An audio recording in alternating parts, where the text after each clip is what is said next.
The Bostonian is Matt Perrault. This is our city. The book is Dave Sharapan. Pay him. Pay that man his money. Together, they are The Bostonian versus The Book. You covered! You covered 12! I covered! Follow the show on Twitter at Boston versus The Book.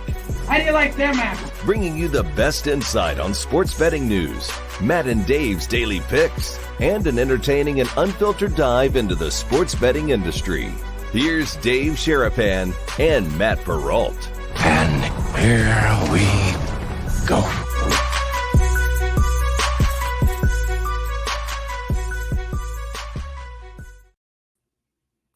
Happy Thursday, everybody. What is up, and welcome into the Bostonian versus the Book. Dave Sharapan, the book, Matt Perrault, the Bostonian, live on YouTube and Twitter at Boston versus the Book, Sirius XM replay, channel 159, Sports Grid TV on a Thursday where we are absolutely loaded. There are not many days in the entire calendar, Dave, where we see both hockey, football, baseball, baseball tomorrow, but we have college football, NFL football, NHL, NBA, all today. How are you, sir? Good. Actually starting to, I think, made the turn last night. Actually slept the whole night through. Nice. Starting to come out. All the stuff is all, I mean, it's been coming out, but I feel better. Good. Things sound better. Things Good. look good. Monday's the ultimate equinox, sports equinox, because we have All of it. everything playing. So we have everything Friday, but tomorrow. baseball today. No, tomorrow tomorrow will be. There's no NFL tomorrow. Oh, right. Sorry. College football. Right. Okay. Sorry. Yep. So we have it Monday. all on Monday with the Monday night football, Ah. all of it on Monday. Get ready, content space creators. Here we go. Your Equinox same game teasers. Here we go. And parlays. Why are we doing it? Get your videos ready to go. Your Oh, walk and man. talk. Here we go. Get them all ready to go. Here's my Equinox parlay. It's coming. Oh, it's coming. It is 100% going to be a thing on Monday. Our feeds are going to be inundated with that. It's Looking forward crazy to that. how it all happens like that. Like you just open up the feed and it just pop, and it's too much. It's too much. It's unoriginal is what it is. It's just become the same thing every single day. And the algorithm just keeps feeding this nonsense over and over again. I hate the For You on Twitter. I don't need it. I don't need the suggestions. I don't want it because half the time I'm like, why is this on my screen? And oh, wait a minute. I don't even follow this person. And now I'm having to actually watch this person's content for 20 seconds or whatever I get caught doing. So no, not a fan, but it is what it is. We have a lot to get to today on the program. We'll start with what happened last night, however, because the NBA comes back. Christoph, what? Before we get into the sports and series, talk a little bit about real life and what's going on, what happened last night. Just get it out of the way because people were watching. I was trying not to. We got to address it. It's just what we do. We talk about sports and we keep things light, but reality touched a lot of people last night. A lot of people were upset, angry, don't know what to do. And, I didn't see it because I was doing content. I saw it. And the place was Lewiston, Maine. I immediately called you. I said, what? People here? And you were like, boom. And we had, that was like want to shake people to the core a little bit. Like this is touching reality for you. Okay. I was going to get into it. So my sister's boyfriend was in the same unit as the mass shooter from last night. It's unbelievable. Army Reserves. They went on a trip together to West Point. I know someone very well who is well versed in who this person is, whose name I'm not going to repeat, what he did last night in Lewiston, Maine. I have 10 family members who are all in the area of Portland, including my sister, including my brother, who live in Portland. My sister's boyfriend is a firefighter who is in the northern side, who does things and calls in Lewiston. He's an EMT. He got put on call last night. I haven't talked to my sister yet. The first part was he got called in. The second part was he going to be sent there? I don't know yet because my sister was a mess and I've been running around today. So I haven't had a chance to talk to her this morning after getting that information last night because she was a nervous wreck. Everything in Portland, Maine is currently closed. All businesses are totally shut down. This guy's on the loose. This guy who killed 18 people, injured many more. He was a tactically trained firearms expert who was I haven't heard the latest as to what his problem was, but he was being treated for mental health. And he walked into two places last night, a bowling alley where people were there that, your family, my family, we're in bowling alleys all the time. And all I could think of was like, holy crap. These poor people thought they were going to league night. And some dude with an AR-15 walked in and lit the place up and killed countless people in front of them. And then he left the place and went down to a bar down the street and did it again. And they don't know where he is. Massive manhunt going on right now in New England for this guy, 40 years old. My age, your age. This is an adult who knew what he was doing. And the scariest part about this, one, his training. Right. 2, his knowledge of weapons. But 3, he knows how to go to ground and he knows how to survive. Like a lot of these psychopaths want to be killed by police. Right.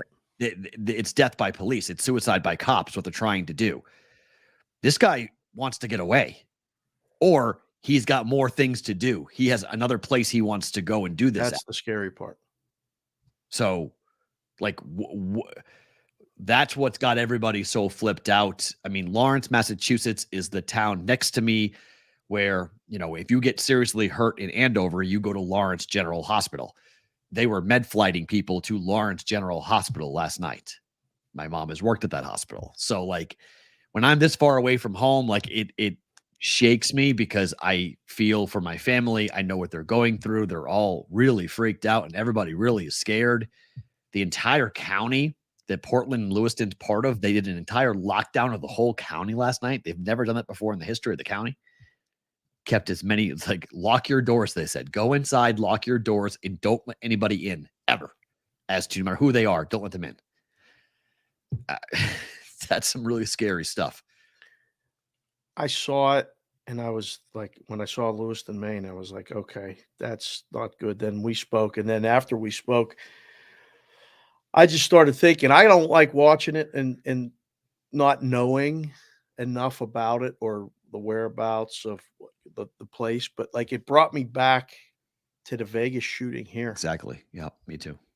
And I was just remember thinking, like, account for everybody in your life immediately, best you can, and then make sure that the people in their lives are okay and accounted for. And, we had a kid on a softball team. Her name is Jordan. Her brother's best friend was one of the victims of that shooting here. And, we found out that next day. And it was like, we were supposed to have practice and we're like, what do we do? And we had practice and we just went and sat in a circle and everybody just talked. And it was a big, therapy session for teenage girls who were affected. One of them wasn't gone, but one of their friends was gone. How do you explain that to teenagers? How do you explain anything that's going on right now with any of this to anybody? Do you have kids or not? The human beings are human beings. Scary, man. It's just, I didn't want to ignore it. I know it wasn't on the rundown and I just wanted you to say what you needed to say. And because I know you were very close.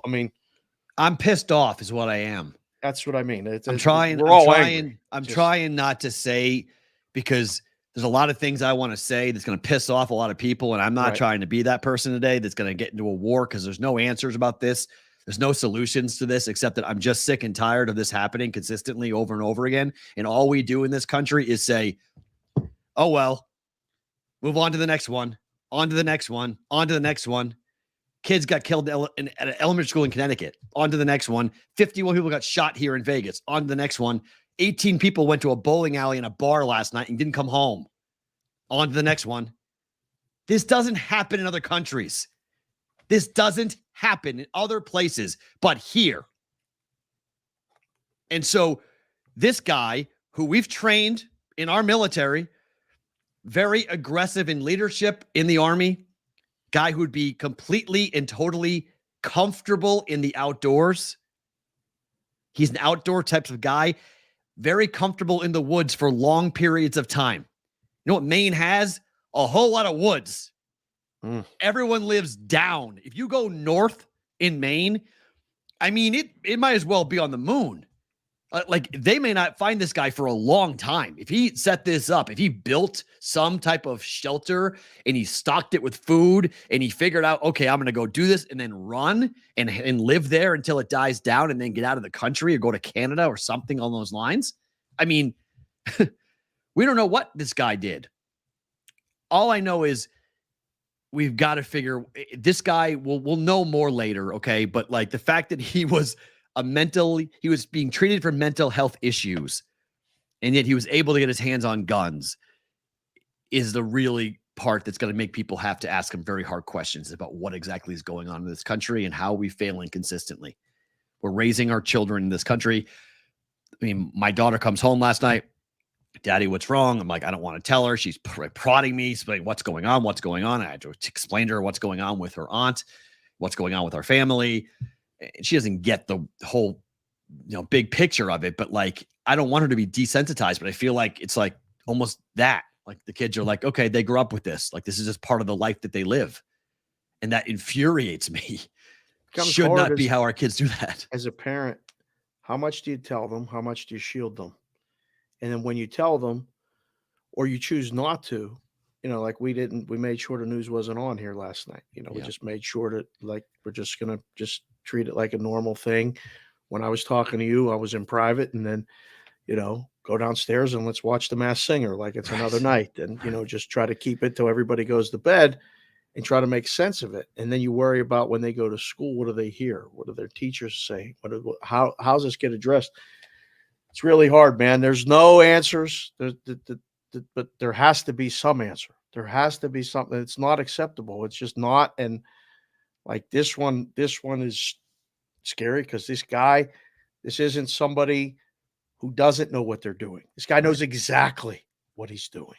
And you gotta go, okay, now what? I don't know. We're all had to be addressed. And why this happened. Yeah. And it just, to put a bow on it. Look, I want the people in New England, the people who have been impacted, the people who are in the area. We have listeners of ours who are in New England, who are in Massachusetts, who are in New Hampshire and Maine. Yeah. And I'm thinking about you guys, and I hope that you guys are able to get through this. And I hope that there is some resolution very quickly to all of this, because it is, I mean, everyone is rattled back at home. When I talk to my family, and I've been talking to them now, I haven't talked to them in the morning yet, but they were all really rattled, texting, wondering. I mean, my sister sent me the text message that she got from her boyfriend who was on call, and saying like, once they figured out who he was, it basically read like, oh my God, I know who this person is. Like I know him. Like I know we've trained together in the reserves. And like, that's crazy. Like I'm 3 people removed from this guy. You're talking about 6 degrees of Kevin Bacon. I'm 3 steps removed from a mass murder. Yep. That's just like, what? But Maine is a small state. I mean, it's not a big state.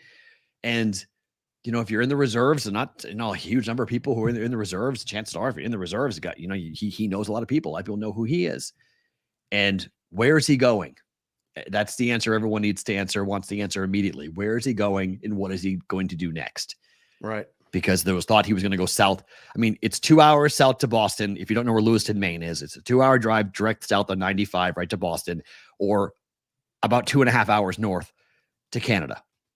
So what direction did he go? Because he's not staying obviously where he was. And what car is he in? We don't know. And so it sucks. But if you're in New England, I just know that we're thinking about you guys, and we hope that this thing ends today. Yep. You guys can get back to some a semblance of normalcy. Although for a lot of those families, they'll never be the same. They'll never have to. That's the reality of it. You're really never the same. And not having the closure already and like the uncertainty is just weighs on people's mind. It's hard enough to deal with it.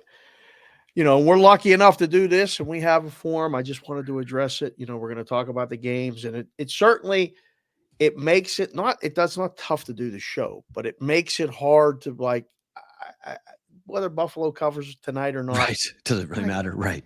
Like seriously, we're going to talk about the Sixers and the Bucks, and there's 2 good NBA games, the Lakers and the Suns, and who's playing and who's not. And then I'm just like, all right, focus. Let's get it together. But because it's hard. I mean, look at we haven't talked about it here at all because it's not our place in our forum. But I felt a very similar way watching what's going on in Israel and Palestine, and watching those atrocities. And I'm every morning now I'm out for either a run or a walk. And yesterday morning I'm running and I stop and I look down and there's this big, huge, I don't know how it got there, but it's like this sign that had all the pictures of the kids under the age of 10 who have been kidnapped. And it stopped me, and I'm looking down on it and I'm like, okay, now I got to go do a show about a basketball game. Right. I got to go talk about a point spread.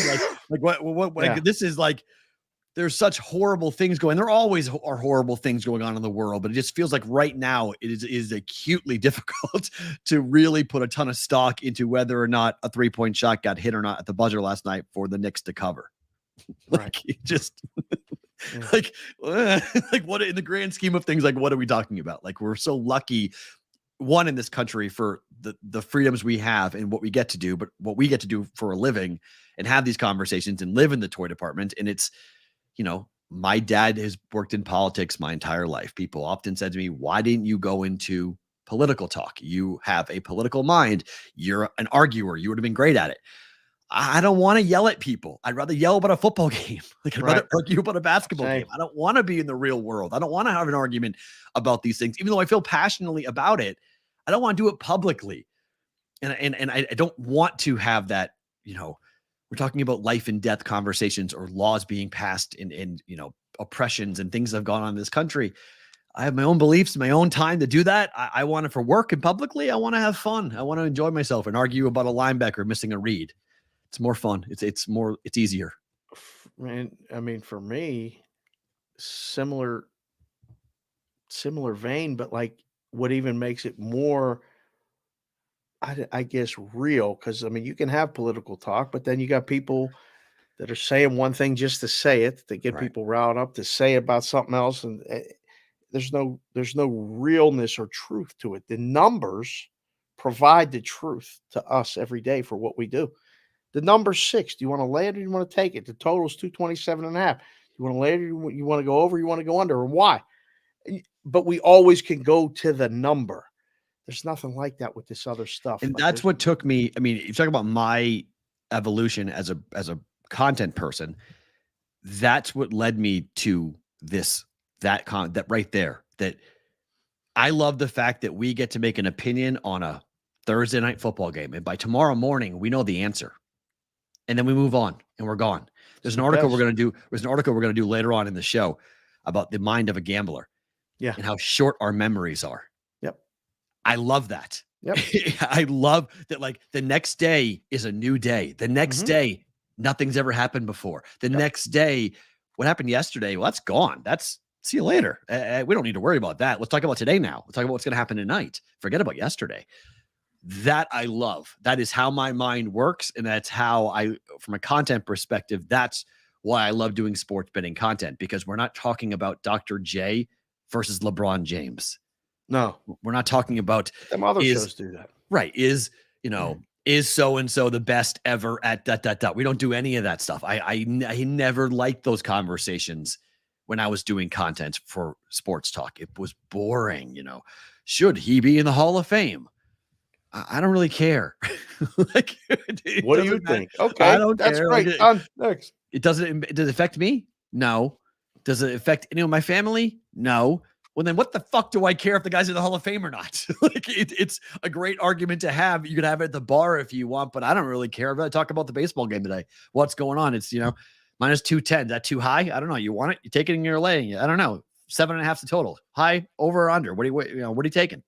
It's way more fun and interesting because it's happening right now than what happened 40 years ago or 30 years ago. Or comparing eras and conversations and comparisons. We'll never be able to know. Could Michael Jordan in his prime beat LeBron James in his prime? I don't know. We'll never know. So why are we talking about it? It's a waste of air. It's a waste of air time to do it. So, anyways. Okay.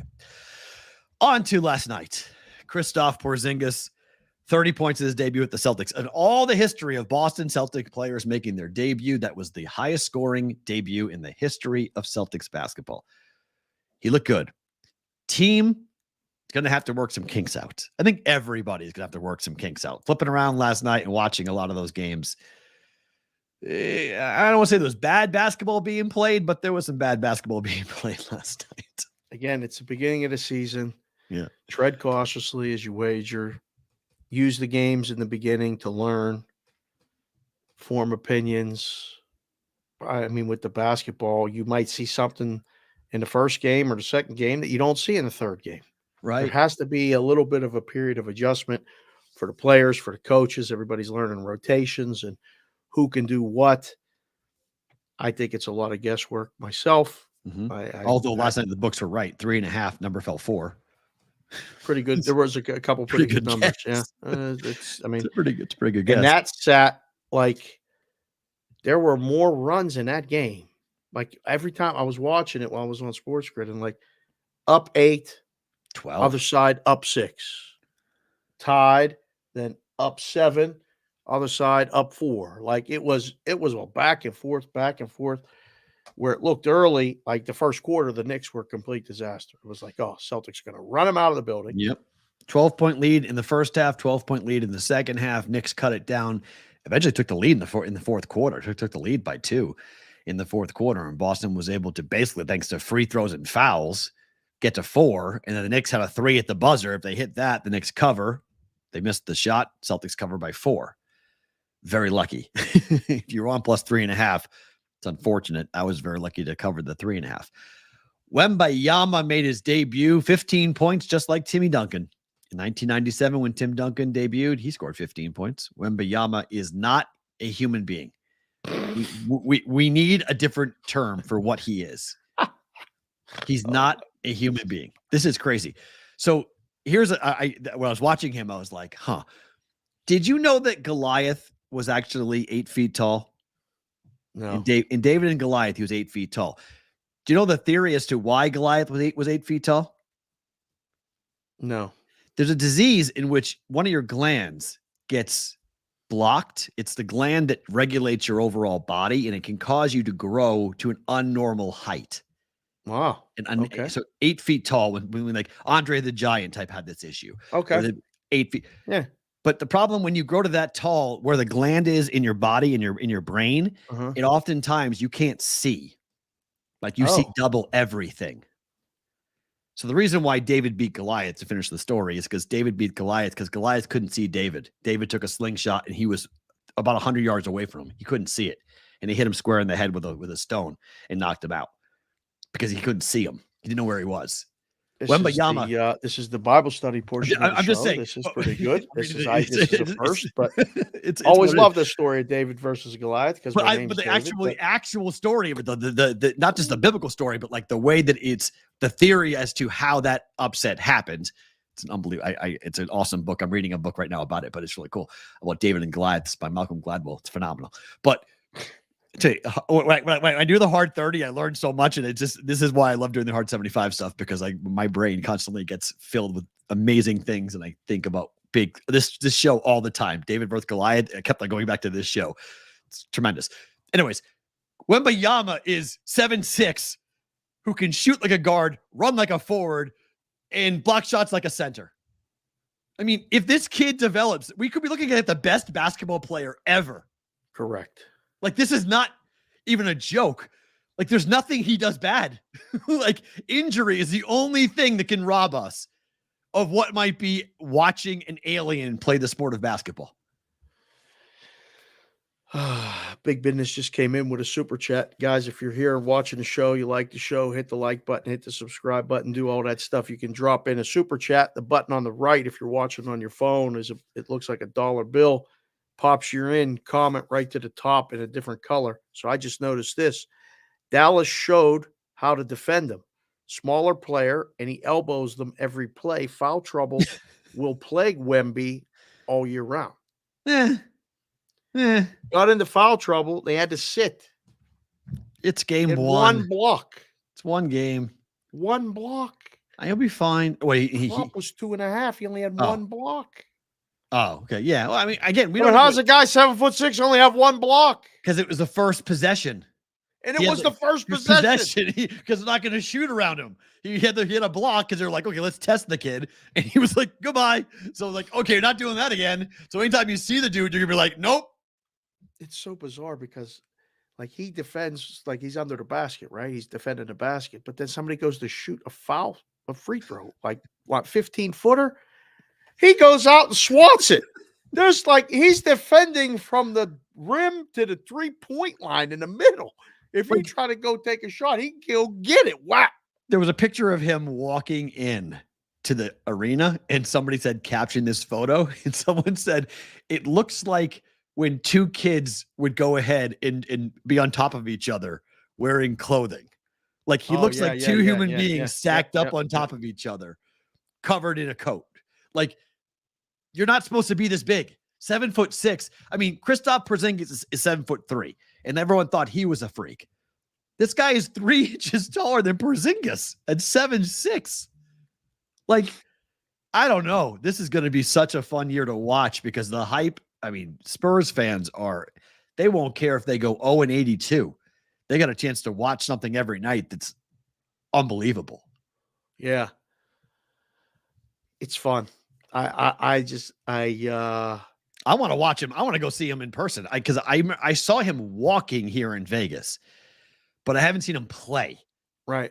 I want to see him play. I want to see him on the court. He dunked almost flat-footed. I know it's so different. Like we went and saw Gonzaga play and saw Chet Holmgren, and even Kylie kept going, how does he do this? Like that? I mean, he's dribbling, moving, hitting threes, very athletic for a tall, skinny guy. Wembanyama's incredible. I mean, he hit the 3-point shot. This would be fun for our guys down in Texas and, anyone that's a basketball fan.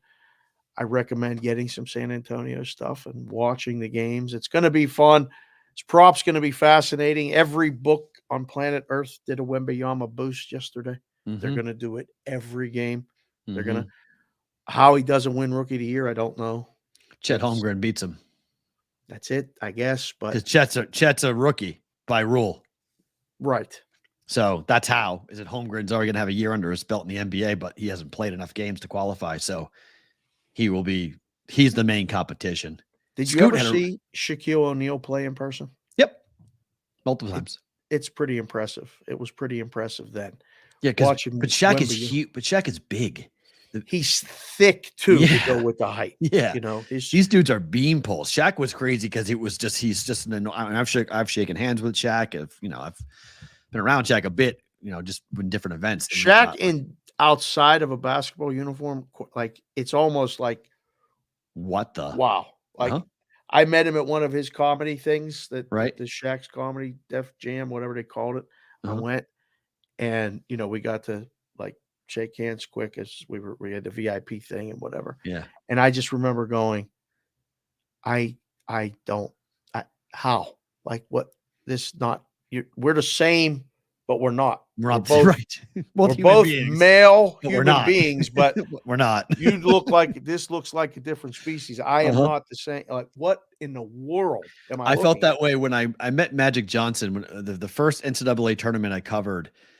I met Magic Johnson. I remember shaking his hand, and I just was like, it was like my up to like here, like it was my whole his hand took over my entire. I was like, how in the world? He's only 6'7" or 6. He's 6'9". I was like, how 6'9", is your hand that big? You're 6'9". Like, how in the world? Like, what? And then you start getting around these basketball players, and it's just, I've spent a time. I mean, I was a play-by-play guy for the Huntsville Flight for 5 years, and the G League is what the Huntsville Flight version of the G League. And I remember there are a lot of really tall human beings, more than I thought. Like, there's a lot of 6'5", 6'6" guys, and then you see 6'10" and 6'11" and 7 feet tall, and you're like, okay, those guys are the unique ones. Like, what was the first person that you met that you thought that with? Like, I'll never forget. We went to Franco Marcus Harris Camby. roast. I met Dr. J when I was 9. Nice. And he did what you did. We shook hands, and I got his autograph. And his hand, like his literal fingers went all the way to my elbow. And I was like, all right, Mr. Irving. Nice. My dad was like, tell him, nice to meet you, whatever. And okay. And I just remember thinking, this is not, how is this possible? How do you do what you do? Right. So that was the first one for me. Yours was Marcus Camby was your first one that you met in person, and you just thought, oh my goodness. Yeah, I interviewed him in college, and I was just like, "What are you? Because you're not me. What? You're so tall." I was like, "This is crazy." I was like, "What do you?" I didn't understand. Like, I was like, it didn't equate to my brain of being around someone it made me feel so short. That's what it really makes you feel like you get small man's complex. You feel like literally a bug. You're like, this person could squash me at any second. This is not possible. Put it in the chat. Who's the first person you met that you had that feeling like that? Like these big athletes or whomever. I mean, like your friend AC. Right? We went and met him for dinner, and I remember meeting him on a corner outside before we went into that place in LA, and I was like, I have so many tall friends. I mean, my friend Kevin is 6'11". He played basketball at UCLA. My friend AC is 6'7". He played basketball at Northwestern. Yeah, like I'm 6 feet tall. I'm generally like the shortest person on a lot of my friend groups. Like 2 on 164, 163. Like, I don't know why. Just I've hung out with a lot of tall dudes in my life. But yes, they're fun to have around though, because when they stand up, people tend to stop talking or talking smack or whatever. Oh, no doubt. It's just like like I remember many times in bars, AC would stand up and just be like, "We got a problem." People stop real quick when they see a 6'7". No, it's always looking up. No, we're good. We're good. We're all good. Sorry, we're all good. Just sit back down. Sorry about that, bro. It's great. It's always I wish in a different life I was 6'5". I would love to have been 6'5". Oh, I'd just take a day of walking around that tall. One day, that'd be 6'5". Oh, it'd be phenomenal. Except when you fly, and those poor guys. Then it's tight. Then it's tight. Uncomfortable for hours on hours on hours. Wow, John Havlicek. Wow, John Havlicek. How about that? Yeah, sup, John. Wow. In the chat said he met John Havlicek. Atlanta Coos, ATL Coos, said he met Bill Cartwright. Bill Cartwright was a big dude. Wow, he was a big dude. He was a big dude. Man. When did Rick Pitino play basketball at UMass? It was 1970, and he was. Okay, interesting. I didn't realize that. Do you know the UMass? I didn't realize that the Minutemen, my alma mater, used to be called the Redmen. Really? I didn't know that till yesterday. It's kind of crazy. I when Dr. J played with Rick Pitino, they were the UMass Redmen. I did not know that. And Rick Pitino learned the press. He learned about pressing teams because Rick Pitino's team, when he was a freshman, he couldn't play. But UMass was one of the best teams in the country with Dr. J. They got beat by Fordham because Fordham played a full court press, and they hadn't seen it. They hadn't seen it before, and that's how Rick Pitino developed his ability to do the full court press at Louisville and Kentucky. But he was on the Redmen. I was reading and going like, the Redmen. Wow. I was like, when? And they changed in 1972, right after Rick Pitino left. They changed to the UMass Minutemen. Huh. Wow. Which is we got big a lot joke. Of people that met a lot of tall guys in our chat. This is pretty good. I'm just looking through it now. Levon Kirkland came to Chris Otto's school. You remember Levon Kirkland? No. Man was a linebacker for the Steelers. Okay. He wasn't tall. Say basketball. He was as wide as he was tall. That man, I would go interview him. Yeah. These people that have shoulders like a small condominium, you're just like, how do you function every day? I mean, I don't even think he could go like this and touch his opposite shoulder. Is so wide, barrel chested. The fridge. David Robinson. Somebody met Oh, David nice. Robinson. This is great. Wow. Yeah. When I remember meeting the fridge and going, you like, how did people even like try to move you? Frederick Perry was just like, not like, how do people actually try to block you? Like, you are enormous of a man, like a monster of a man trying to move some of these dudes. Vince Wilfork, same deal. When I met Vince Wilfork. Was that going to be a problem for Wemby? The physicality of I don't think so, guys? because he's going to grow. Once he stops growing, he'll put on weight. And I mean, he's going to be on a NBA training table. They're going to feed him calorie after calorie, right? Because he's going to burn so many calories during the season. So, I mean, in the beginning it could be, and that's always the fear when a guy is that big that he'll get a serious injury. It happened to Chet, right? Rookie year, got hurt. Yeah, that's the big question about Wembanyama. Is it the physicality? Will it get him hurt? I don't think he'll struggle with it as a player, but it could get him hurt. Right. So foot injuries are a big concern for guys that size. The human foot is not designed to handle height of that type of, length. So these guys, a lot of tall guys, stress fractures in their feet, very consistent injury. So got to be careful of that. What do you do if you're 7'6" and you get plantar fasciitis? Oh, right. It's not fun. But the stress fracture thing is real. I mean, that happens all the time just because of the pounding they take with how much, but that's where the weight is an issue. You got to be careful how much weight he's putting on for that reason, because it can hurt his feet. Okay. Hockey's got a trend that we got to talk about. These monster favorites keep on losing. Washington was a huge dog last night in New Jersey, and they lost. And New Jersey lost 6-4. Yeah, you got to be careful with the sides. We talked about it also last night, but when you see these big numbers like this, I mean, just bet the total. Total was 6.5 over -120. You want to lay 250 in a game that could go the other way, or would you rather lay 120 and go over, or take even money and go under? I mean, in this game, you want to go over because Washington's playing. More often than not, their games are going over. New Jersey's giving up goals. This is like an NBA team. They score and give up goals in bunches. There's runs in the NHL with the Devils playing, and that doesn't normally happen. Right. You get one goal, maybe two goals, and then the other team answers, or it slows down. It's bang, bang, bang. Every time they score, it seems like it's another goal right after it. Or they give up a goal, there's another goal right after it. It's just young. I think that's can be explained away with that. But I don't know. Look at the board today. There's a lot of monster favorites, right? Today, there's a lot of big numbers on the card today for sure. They're like, wait, what is going on? Unbelievable to see it. Okay, we'll get to hockey and all the games today a little bit later on. Thursday night football is tonight. Bills 9.5-point favorites to the Bucks. Total is 42.5.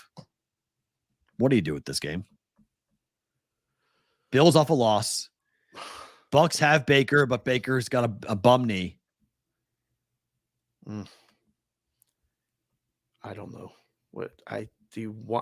This isn't like, it's a total pass for me. I don't know what to do with this game. I don't have a strong opinion on it. I mean, I got the Buffalo hat. I'm put it on because it matches. But what do you do? I don't know. I pass. Somebody asked me that last night. What do you like tomorrow?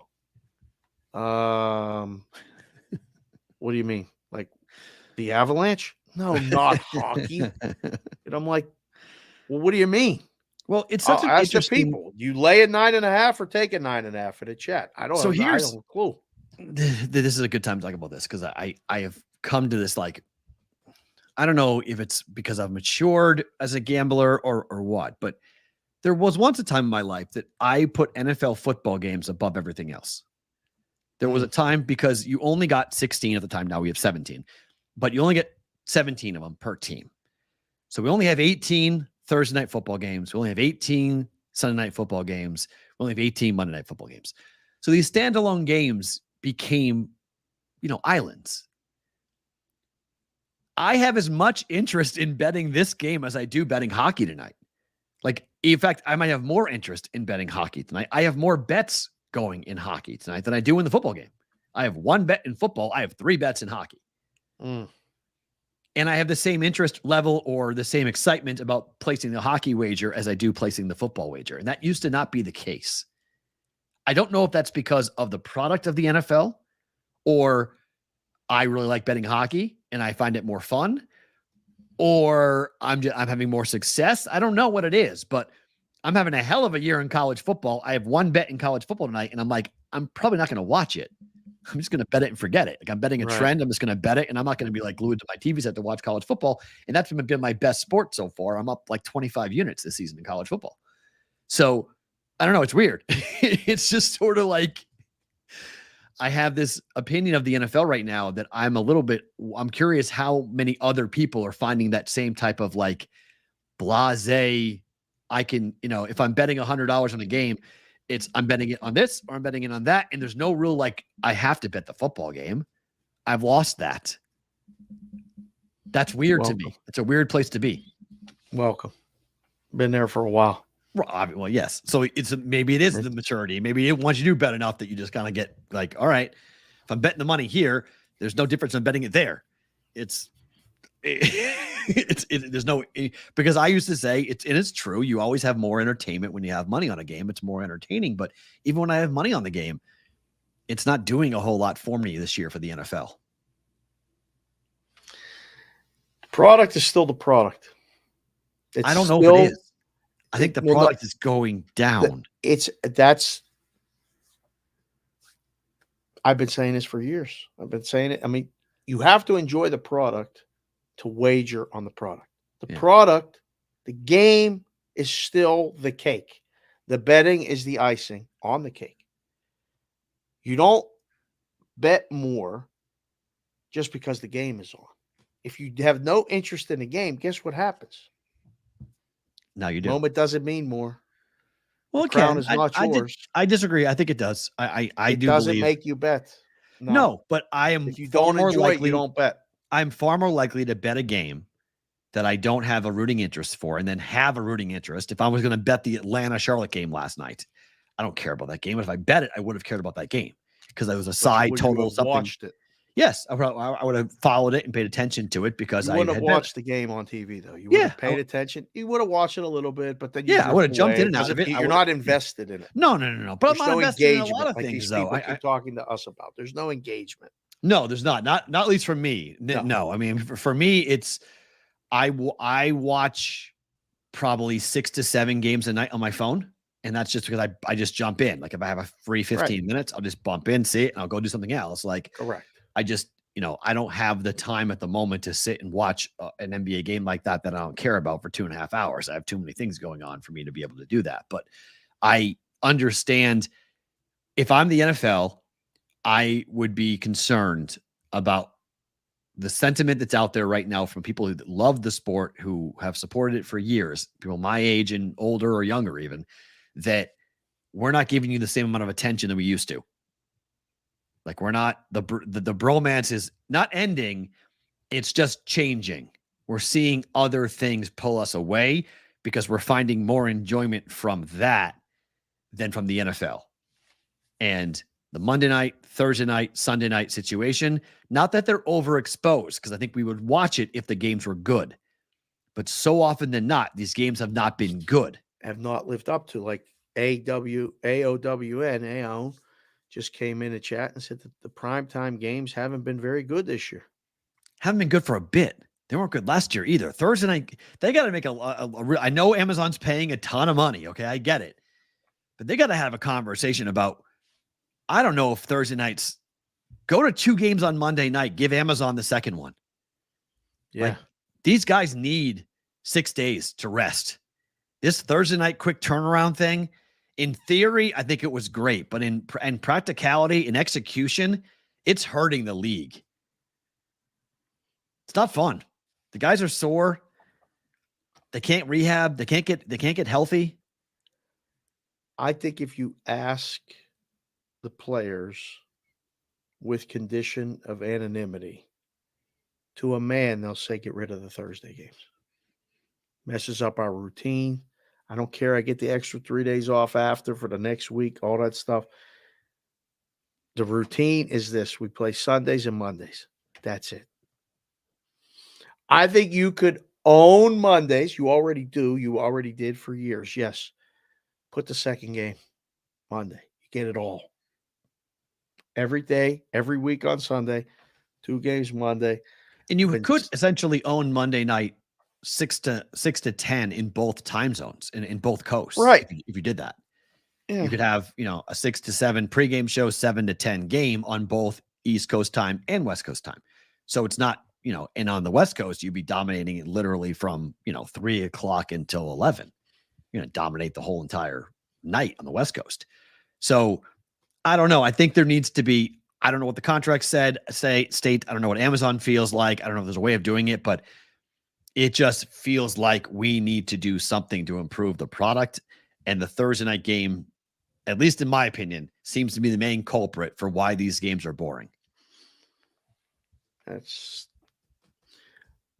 I've been saying it from the sportsbook perspective, literally for 15 years. The game feels like it's forced in there. You get 1 or 2 good ones a whole year. Thanksgiving is Thanksgiving. You play the games on Thursday. That's fine. But that's a unique week, right? It's a unique game. Yes. You're in the routine. You're later in the season. You can handle one of them, and it's only 6 teams that get to do that. So it's not like everybody gets to have to do that. It's only 6 teams have that short week, and it's a quick one. So I don't know. I feel way more. It also makes Thursday special. It makes the Thanksgiving Day really even more special when you have this because it's Thursday. So I hope the NFL starts having these conversations because tonight, this game, I have zero. I think the Bills are going to kill the Bucs. Yeah, Lip came at me on Twitter today. Said Bills by 20. I agree with him. Blowout. Yeah, I agree with him. I think they're going to kill him. I don't think the Bucs short week on the road at Buffalo. Bills off a loss. Bills pissed off. I think the game goes over though. Bills defense is completely shredded with injuries.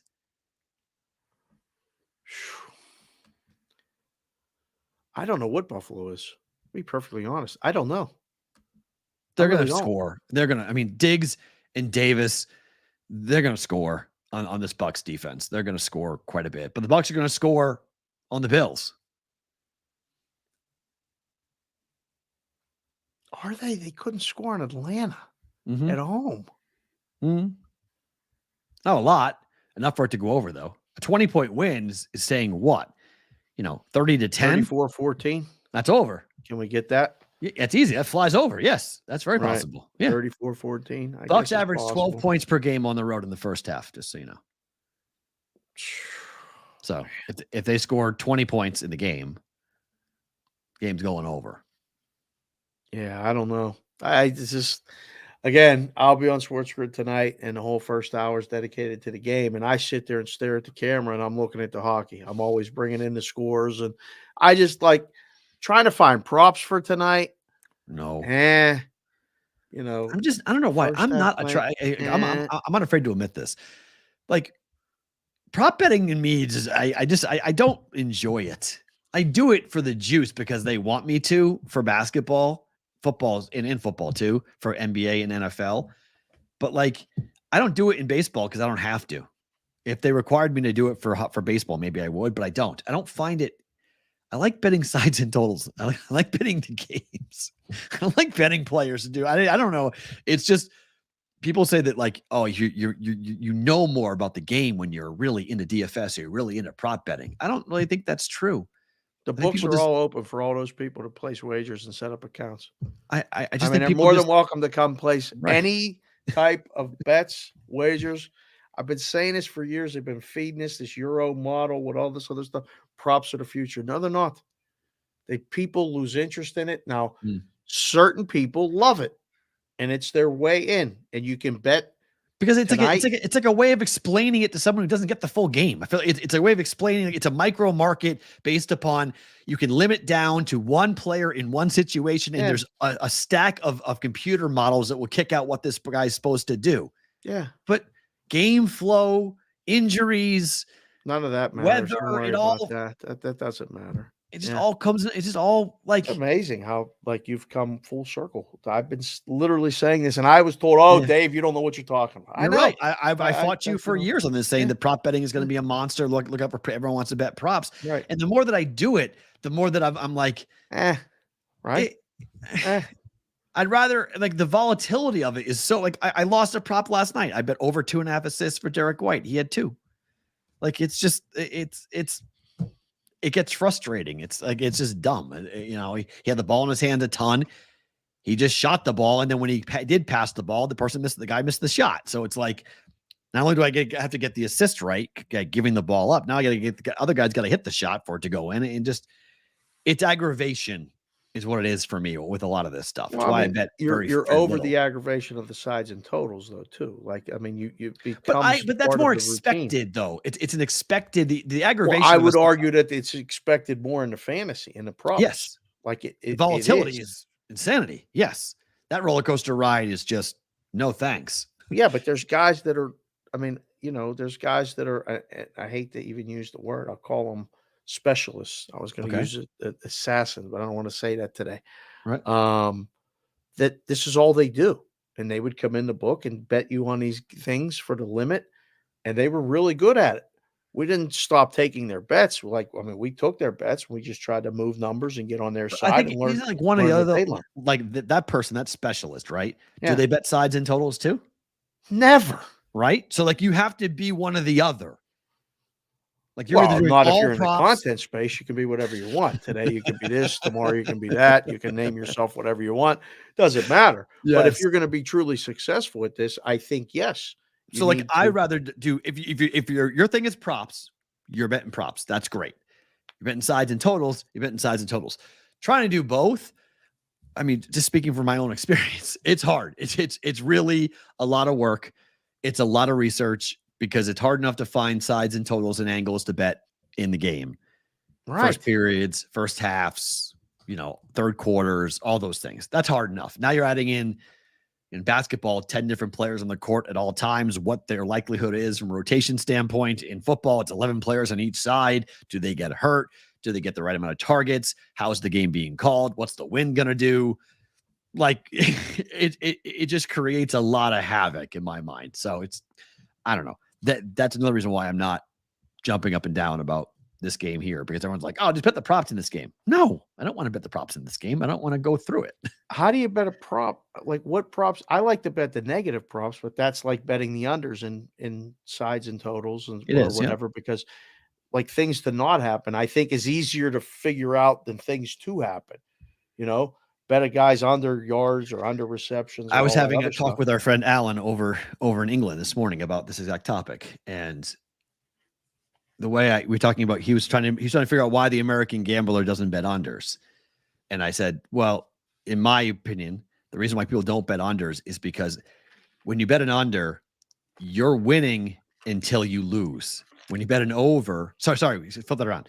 When you bet an under, you're winning until you lose. Right. When you bet an over, you're losing until you win. It hurts more when you get something taken away than when you're given something. It's more frustrating from an American gambler's perspective. It's way more fun to root for stuff to happen than stuff not to happen. That too. But like that's when you bet something, you don't want to say, I'm going to bet this, right, and I'm going to sit and watch the game and hope nothing happens. Right, exactly. I don't want any runs. I don't want anybody to hit a home run. If I bet under 100, I'm winning and winning and winning until the score goes to 101. Yeah. Now I've lost. So you lose something after giving that investment into it. You have it taken away from you versus I haven't won yet. I'm waiting. I got to 101. I won. So you've got that feeling of emotion, that reward for waiting to win versus hoping you're winning, and then ultimately you lose. For an American sports fan, I think that's why unders are difficult for them to really get involved. Just don't like betting stuff to not happen. That too. Yes. We need you watch the game to see stuff happen. Nobody likes a boring Super Bowl. Happens every 14-10 Super Bowl. Everybody's like, that's the worst Super Bowl of all time. Mm-hmm. Not if you bet all the props under. It was the greatest Super Bowl of all time. The Patriots played the Rams 17-3. Right? That was the finals, or 14-3. Yeah, I think it was 13-3. 2 field goals, 1 touchdown. That's right. 13-3. Yeah. the book had one of the best Super Bowls I've ever been a part of. Was that Super Bowl? Cleaned up. Because people don't bet the unders. They didn't bet the. Yeah. I mean, they wouldn't even bet the under in game. I was doing that game in game. I kept moving it by 7s. Game closed 53 after 2 possessions or 3 possessions. I think I went to 47. They're like, "What are you doing?" I'm like, "This looks like ain't nobody gonna score." They were betting over. I moved it down again, over 40. Bet it over. We got down to 21.5, 17.5 in that game. Mm. They kept betting over. I'm watching a game going, ain't nobody scoring. So, yeah, people don't like betting unders on anything, let alone prop bets. Why would I bet Patrick Mahomes to throw for less than 279 yards? That's going to suck. When and then I'm watching him pass. Right. Hits 280 and you're like, son of Well, no, yeah, it's a bomb, to Kelsey in the first quarter for 75-yard touchdown. You're like, oh, I'm dead. Yeah. And then you have to sit there with the pain of watching it, waiting to lose. It's hard. All right. I want to get your opinion on trends in low-level college football. Georgia State tonight is at Georgia Southern. Okay. Georgia State is 9-1 against the spread over their last, really it's 10-1 over the last 11 games on the road against Sun Belt Conference opponents. I bet last week Georgia State to cover. They won outright. They're 3-point dogs. They won the game outright on the road. Came down to the last second play. It was like a crazy 4th down stand to win the game. Back on the road here, catching 1 point against Georgia Southern. So you're betting Georgia State? Uh-huh. Good luck. I'm just curious on your opinion on trends like this when it comes to not the heavily bet. I don't game. even listen to it.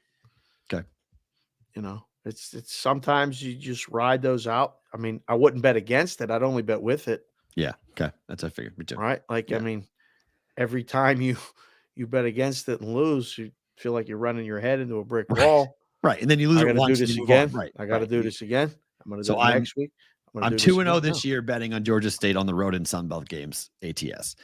So now I'm trying to move to 3-0 tonight by jumping on this tonight. I will not watch much of this game. I will pop in and out of it, but there are other things to watch besides this game. But I'm not watching this one either. Vatek Syracuse, I have no interest in this game. Do you have any interest in this game? This is a FBS game. Syracuse is awful, but so is Vatek. This is why did we're talking about the Thursday night games for the pros. Does this make sense to play an ACC game on a Thursday night up against everything they're up against? It's already scheduled, right? But they know what's going to be scheduled. They know it's hockey. They know it's NBA. They know it's NFL. It's Thursday. You're scheduling a Thursday game. So, like this is like your mom and your dad in the stands. Like you have to be like a diehard Vatek fan to go to this game tonight. You got to be like, of course, all in on the Hokies to show up to watch Syracuse play on a Thursday night.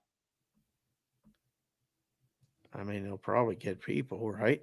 I don't know. I'm again on Thursday. If I'm a conference, I want standalone. I'm playing on Tuesdays and Wednesdays. I'm playing when no one else is playing. Then you mess up the games. Like you just talked about the NFL messing up the product. No, why in the hell would I play on Tuesdays? You could have a bye on Saturday, play on Tuesday, and then you have another extendedly long week. You could schedule buys before anyone playing on Tuesday if you wanted to. Yeah, but isn't the draw the gate and all that other stuff? Like, people got to take the time off of work. Fair. That's go to a game argument. on Tuesday. I mean, if you had a Penn State game on a Tuesday, there wouldn't be 110,000 people there. Really? I would. Interesting. MAC people. That's what the MAC conference says. That Tuesday, Wednesday games, people get very annoyed. They want the games on Saturday, not on Tuesday and Wednesday. I love MACtion on Tuesdays and Wednesdays. Well, yes. I mean, starts in November. People that like football and want a game to look at or watch on Tuesdays, it is unique for them. But like, if I was a major conference, unless it was really, I don't know what the advantage would be to playing on Thursday. I want to play the game on Saturday. Standalone TV. That's it. I don't know. CBW is very excited that we mentioned Syracuse. It might be the first time they're awful. They're awful. terrible. terrible. Syracuse is terrible. Virginia Tech is favored on the road Yes. tonight. I thought it was at Tech, no? Oh, is it Tech? I don't know. I thought I it have was no at- idea. Yeah, it's at. I didn't even look. I still haven't even gotten the sheet. I got to go get the sheet. Yeah, for Thursday games for at this Virginia weekend. Tech. Okay. You do get Enter Sandman tonight, so you do get that third quarter. That's nice. Fourth Okay. quarter, or the halftime, or is it pregame? When's that intro? Pregame. Intro. Yeah. It's a cool intro. 47 and a half. This game, let's hope Enjoy this it. game goes over, right? Enjoy it. Hey, Sixer fans, enjoy this. You got your team on national TV with no James Harden. Did not even travel to Milwaukee. Not even getting on the team plane. He was busy. He got stuff to do. Got people to go see in Philadelphia. City of Brotherly Love hat. Look at that. Picked that up. That was on a discount rack. Nobody wanted it because nobody actually believes that it is a city of brotherly love. I guess a little too soon after the Phillies lost. Sorry, people. It's all right. Little shot, but man, did you see the video? I don't know if you saw it or not. There was a video that was put out of a man on the street for Philly fans coming out of the ballpark. no. And they were asked what went wrong. Oh no. And they were asked, what would you do with Dancing on My Own? Which I absolutely love because it showed that the song is not Philadelphia's song. That the majority of people were just like, I bleep and hate that song. That song sucks. F the Phillies. They all, it was awesome. It was just so funny. It was one woman just walked by and just screamed the F word. And he was like, yep, pretty much. It's like, we spent $700 million on 4 players who went 1 for 5 or 1 for 12 in the last 3 innings of the most important game in baseball. It was great. It was so Philly. It was awesome. The anger was tremendous. They're mad. Yeah, They should be. They're furious because the Eagles lost the Super Bowl, and then a 3-2 lead got blown at home by the Phillies. This is Lucy with the football. Typical Philadelphia here. Yeah, they're used to it. This is a warm blanket. This is climbing into a warm bed. They're all used to this. They're used to it. They're fine. They're okay. Philly is Boston. I've said this for the longest time. Philadelphia is what Boston used to be. Until Boston had their 20-year run that changed everything. Hold on. Explain yourself. I get it. Boston Philly used to have Boston? Yes, they don't. Boston used to have a flash in the pan. One team would win a championship, and then every other team would disappoint. And you'd be wrapped up, and you brought me back in, and I believed Phillies go to the World Series, they lose. Phillies are up 3-2 to go back to the World Series, they lose. Eagles get to the Super Bowl, they lose. Sixers are a complete mess. The Flyers are a complete mess. Oh boy. Like, it's just, you had that one championship, that one Super Bowl. Yeah. They went over the Patriots on a crazy play, and the guy in the back of the end zone was out, and they changed the rule and everything else, and you won the game. Congratulations. But everything else since then has been tar. It's been burnt in ash. Disappointment and sadness. Oh man. What are you doing right now? What are you doing? It's a dripping cheesesteak. Oh, with cheese whiz. Oh, no sadness. whiz. I don't Cheese like the whizzes. whiz. I know do I. You like the whiz? I hate No, the whiz. I'm a provolone person on mine. Thank you very I don't much. need the whiz. Cheese was nasty. No, not We're a going fan. to cover tonight. That's the funny part about all this. The Sixers will cover tonight. What happens if Dame and Giannis looked psychotic and they win the game by 30? Oh, let's look right now. Or is Milwaukee the odds-on favorite before tonight to win it? If they kill the Sixers, they might. Boston looks shaky against the Knicks. Let's see. NBA Championship Finals. Celtics plus 370, Bucks plus 410. Bucks win by 30 tonight, and those two look good. We flip it. Yep, I would agree. That's all. We just keep taking bets on each other. I'm not touching this game. I have no idea what to make of this game. If I was going to bet it, I would bet Milwaukee. Then the next 4 teams listed are all in the Western Conference, including the 2 in the other game. Suns look to go 2-0. Lakers are favored tonight by 6. Yeah, who's not playing? KD's not playing? In game 2? Somebody ain't playing. Somebody ain't playing. The Lakers are not 6-point favorites over the Suns with the full roster for the Suns. There ain't no way. I didn't look, but I mean, I just thinking out loud. There's no way. Booker's out. Huh. Played great, too. Why is Booker out in game 2? Second game of the season, man. Why is Booker not playing? No Booker. Wow, Booker is out against a conference opponent like the Lakers that you would be competing with. Got dinged up or something. No Beal. We know that. Well, yeah. That line's baked in. We knew Beal wasn't going to play, but no Booker is why the line's 6. Yeah, the game was 1.5 in these look-aheads, which DK's doing a whole day ahead. DK has all the sides for tomorrow. That's tremendous. Already for me, out there. For someone who bets overnight, that is tremendous. Yeah, I love it. You'll have a good idea. Well, I mean, by the time you get to it tonight, there'll be other books that have the overnights. Right, but I can look at it now and prepare and shop and compare and contrast. True. It lets me prepare for what I'm going to bet. I don't do that during the NFL season, but during when the NFL or when college football goes away and I have more time and I'm betting on Saturday and Sunday, I'm betting the NBA, that'll be a tremendous tool. Right. Greg Macaluso said he's from Syracuse. He likes media people to mention them. You're welcome, sir. I guess we can say we're media people. Man, I don't know. From Syracuse, growing up in Syracuse must be tough. Why? It's really freaking cold up there. It's a big farm too. It's like Maine weather. It's there's nothing up there and it's cold. Can you imagine? I went to Penn State and I took our fraternity boat. You could go anywhere you want. We went to Syracuse. We went to Syracuse because we didn't know any better, but it was right across the border from Niagara Falls, which was under 21. Okay, yeah. So that's why you went to Syracuse to go to Canada to go drink. Okay. I agreed to the whole thing only because I sense. knew I was going to go to Canada and then go to Toronto to see Clemens pitch for the Red Sox. Oh, there you go. That's what I said. I'll go, but I said you guys can hang out at the fraternity house and do all that. I'm going to see the Red Sox. I'm going to see Clemens pitch against the Blue Jays. There you go. The Lakers cover?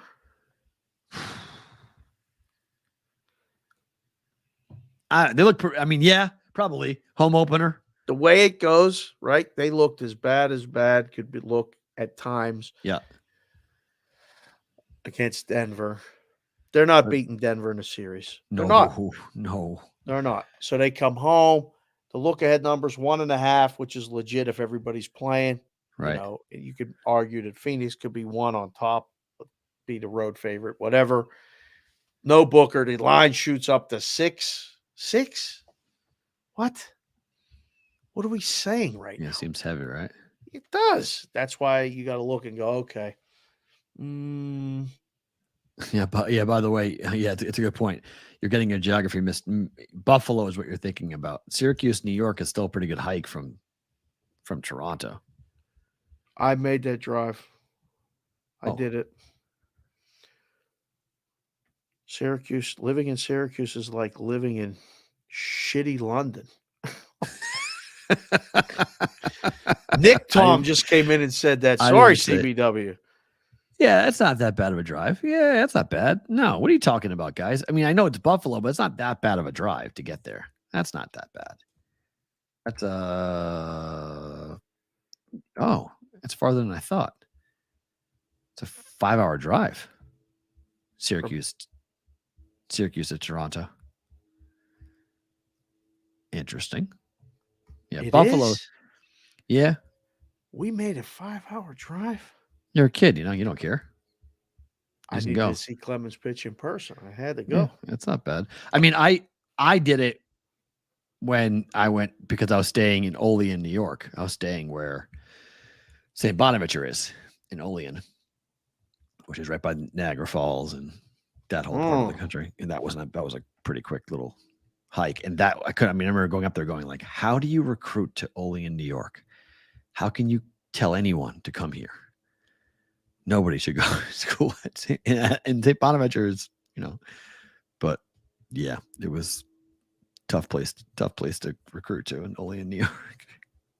Whew. Up there in cold, and you can drive up to the falls for like an hour or so, whatever it was, to Niagara Falls.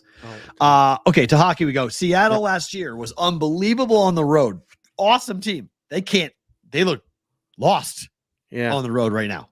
Yes. Coin flip here on Seattle. What's all happened to your camera right now? You got all pixelated and frozen. Oh, Come sorry. back. It's all, yeah. Connection is unstable. Oh boy. Hold on. Stay with us. Don't know. Huh. All right. Now you're back. Okay. Well, no, you're still. That's all right. We'll talk it through. Okay. Who's the first game here? Seattle. Yeah. So Seattle last year was one of the best teams on the road. So far this year, they have looked very, very different on the road. They're 1-2-1 on the road this season. On the road again tonight. Yeah, no good. Let's Don't understand why they're struggling the way they're struggling. But, Carolina, they're giving up goals in an obscene amount right now. Correct. And I really don't understand what's going on with Carolina. Defensively, they were unbelievable last year. They've given up 33 goals. Oh, this line is 210 in 7 games. Yeah. Is this Carolina's first home game after that road trip? They started out on the road. Is there a home opener? Yes. Oh, they were going to blast them, right? Yeah. So they play. Wow. Why did they play this many games on the road? No, home opener was the first game of the year. They played the Senators at home 5-3, and then at the Kings, at the Ducks, at the Sharks, at the Kraken, at Avalanche, and at the Lightning. They played a 6-game road trip at the beginning of the season, cross country, every time zone.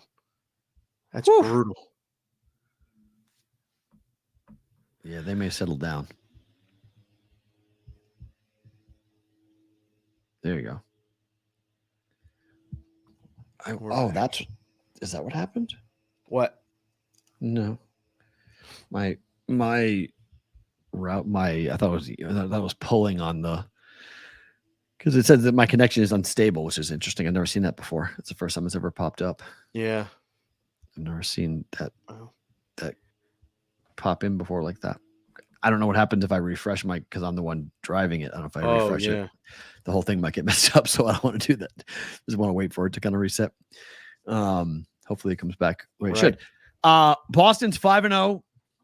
They beat the Ducks 3-1 last week in Anaheim. Now they're in Boston. Here's one of your lines. 320. Boston has not lost yet. Can the Ducks pull up the offside? I don't want Anaheim in this spot. I don't. And it's not because they can't win, but they can't score. Right. Why is Boston so good right now is because, look at the shots on goal they're giving up. It's a lower number. Yep. Look at the quality shots on goal they're giving up. It's a really low number. Yep. Watch that game against the Blackhawks, and the Blackhawks, every guy in the team had a shot on goal. For the Bruins? For the Bruins. Yep. That never happens. And it happened. So, it was a complete dichotomy of I'm watching a game, and I'm like, they really can't get the puck. The Bruins were playing keep away with the puck, but they would shoot and then get another shot. Yeah. You don't ever get a second shot with the Bruins when you're playing against them. You very rarely get rebounds and second and third chances off of one scoring chance. Right. That's why they're so damn good right now. I don't know. There's nothing about you could tell me tonight that would go, oh, take a shot with Anaheim. I have no desire to do it. I'd much rather bet under. Which is what I did. Right? 4-1. Yeah. 3-1 was the first final. 4-1 probably. The Ducks aren't scoring. Ullmark hasn't given up more than 1 goal in 3 starts so far this season. Yeah, tonight's the night to take a shot at a shutout. 3-1, 3-1, 3-1 was the final. So, yeah, I would agree with that. You want the prop bets, take a shot at a shutout. Colorado is 6-0 on the year. Why are they only minus 140 at your Pittsburgh Penguins, who are 2-4? Oh, I told the fellas last night. It was minus 130 last night. I said, that will not be minus 130 when you guys wake up in the morning. You want to take your shot, take your shot. And go bet Colorado. You're getting a much better number tonight than you will tomorrow. What's the I don't know how much higher you can go, but this is why can't you go much higher than that? as the book, you can't, because you just know you're going to get the avalanche of money on the other side. I didn't even mean to use the word avalanche. No pun intended. No pun intended. Really, there wasn't. I would tell you if it was. I didn't mean to do that. Listen, man, the Penguins are getting old fast. They're aging in dog years. I don't want to say they look like the Capitals did the other night when I was watching them play. Last night. Oh, they won last night, but they just look slow. There's nothing. I don't know. It's there's going to be nights that they're just going to be better. Mm-hmm. Is tonight that night? Jari makes 38 saves. They win 2-1. Okay, 3-2 maybe, something like that. But I don't think they're stopping Colorado scoring 3 goals minimum tonight. Right. It's the only way they lose is if they don't get 3 goals. I think if they get 3, they're winning. The Avalanche have only scored less than 3 goals one time this season. 5-2, 2-1, 4-1, 4-0, 6-4, 7-4. Their offense is unbelievable. Their offense is just, I don't want to say unstoppable, but it's good luck. It's really hard to hold them down. No question. That's I mean, let's see.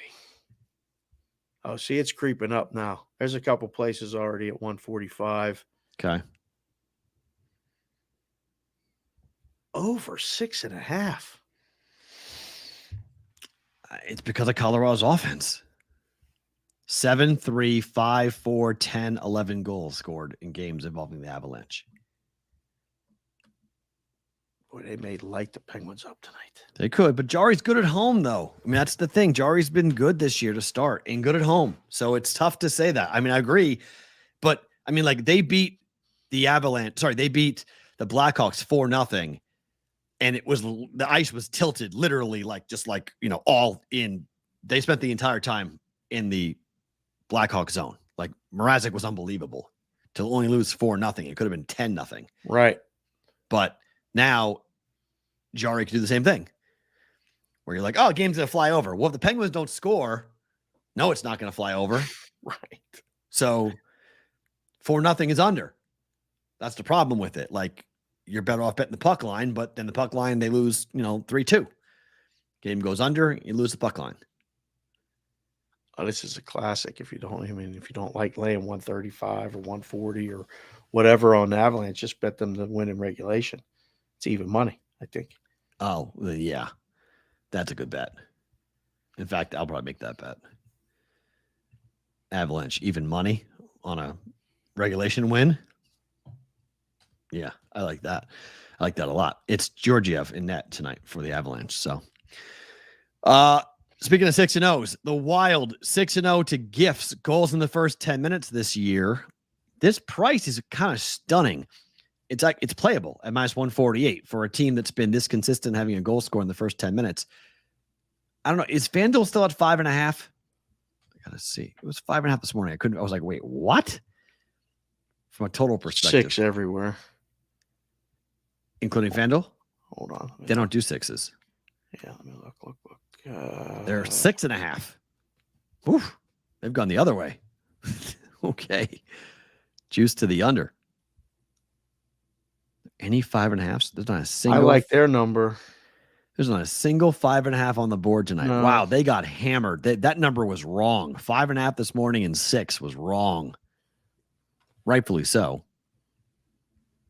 I mean, the Wild aren't playing a lick of defense. They're giving up goals like crazy. How are they favored? Well, that's a good question. How in the hell are they favored sidewise? Yep, and they're favored. I mean, that's when we put a pick. Like I'm out of the game, but I still do the numbers. I mean, I just put a pick and let them bet me Minnesota up. They went a little high. It looks like some places opened at -130, and it's coming down. Philly's the side. It's the only side. They're both 3-2-1. They both have 7 points. The Wild given up 25 and scored 25. The Flyers have scored 18 and given up 16. Carter Hart's been pretty good to start. It's a different game, right? Like this one might be the one it doesn't get there in the first 10 because of the Flyers. Right. You know, they stop them and they don't score, and then we don't get a goal. Well, yeah. Philly's 5-1 to the over in the first period. Minnesota's 4-2 to the over in the first period. 6-0 Minnesota to the gift. Philly is 5-1 to the gift.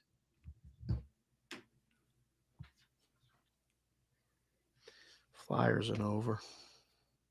Yeah. I think over is a good play. For the game. I mean, that's what it looks like. You want a game to watch? Here's your game to watch. This is the game. This is the best game of the night. Toronto at Dallas. Pick 'em. Who wins? Columbus, Montreal's not the game of the night. Oh, yeah, that's a great game. I love that game. Yes, sign me up. Woo. Yes, sir. What a great game that's going to be. A good hockey game. Is this a national game? I don't think so. I don't think there is a national game tonight because TNT's got the only game is ESPN Plus on Minnesota Philly. Everything else is regional. Wow. No national games Thursday tonight. night hockey games on. Oh, because they did Tuesday with the whole Frozen Fury thing. Yeah. I can't. This is an opportunity to learn about both teams. How gritty is Toronto? Because this game is going to get nasty. You're going to get hit all over the ice. Are they going to answer back? Is Dallas going to be able to score if they get down? Are they going to chase and score and come back? Or are they going to get undisciplined and then this thing ends Toronto 4-1? I don't know. This is the lines pick up now. Yep. Circa -108, -102, -110, -115. Dallas only the minus, I guess, because it's under versus over. So what do you think happens? Dallas wins, it goes under. Toronto wins, it goes over. Yeah. 6 is a perfect number. The final score of this game is either it's 6 now. Yeah, it's 6 everywhere. Oh, it was 6.5 this morning. There's only 2 6.5s left. Okay, and one of which is at FanDuel. And you like the under? It's -124, under 6.5 at FanDuel. Toronto's a slight favorite. Wow. Okay. Yeah. They're always, they will not go to 6. They do not do it. Oh, Wedgwood's in. Thanks, Big Business. He just came in. I'm okay with Wedgwood. That's fine. I don't have a problem with Wedgwood. Okay, but it's not Ottinger. I have no problem with either one. I really don't. Last year, for a stretch there, Wedgwood was better than Ottinger for a while. I'm totally fine with Wedgwood. I have no issues with the Stars. They're like the Bruins. Swayman, Allmark don't care. Wedgwood, Ottinger don't care. They're both very, very good. I'm okay with it. Shot, by the way. We only have you on audio right now. My video is shot. You're frozen. You haven't moved in 2 minutes. Oh, okay. Do you want to try refreshing while we're here, or you want to wait till bonus time? Yeah, I'll do it now. It's only all right. They're killing you with the frozen. Okay. Yeah. So, look, I can stay. How about this? I'll stay on this side of the line and talk to you guys till he gets back. The look is priceless, Crunchy. You're right. Can't believe he said that this is the game of the night. This is the game of the night. He's back. Oh, you look great. Okay. So it was just a connection issue. Oh, thank you. You're fixed. Yeah. Okay. There we go. So, and I stayed on. I watched the feed. I stayed on. I just leaned to the right and got out of the. I don't know how, in the middle of the line, but that worked. It's really interesting how that works. But yes, I can disconnect and you can still keep going. So we're all good. Excellent. And then finally, Rangers, Edmonton. Is total still 6?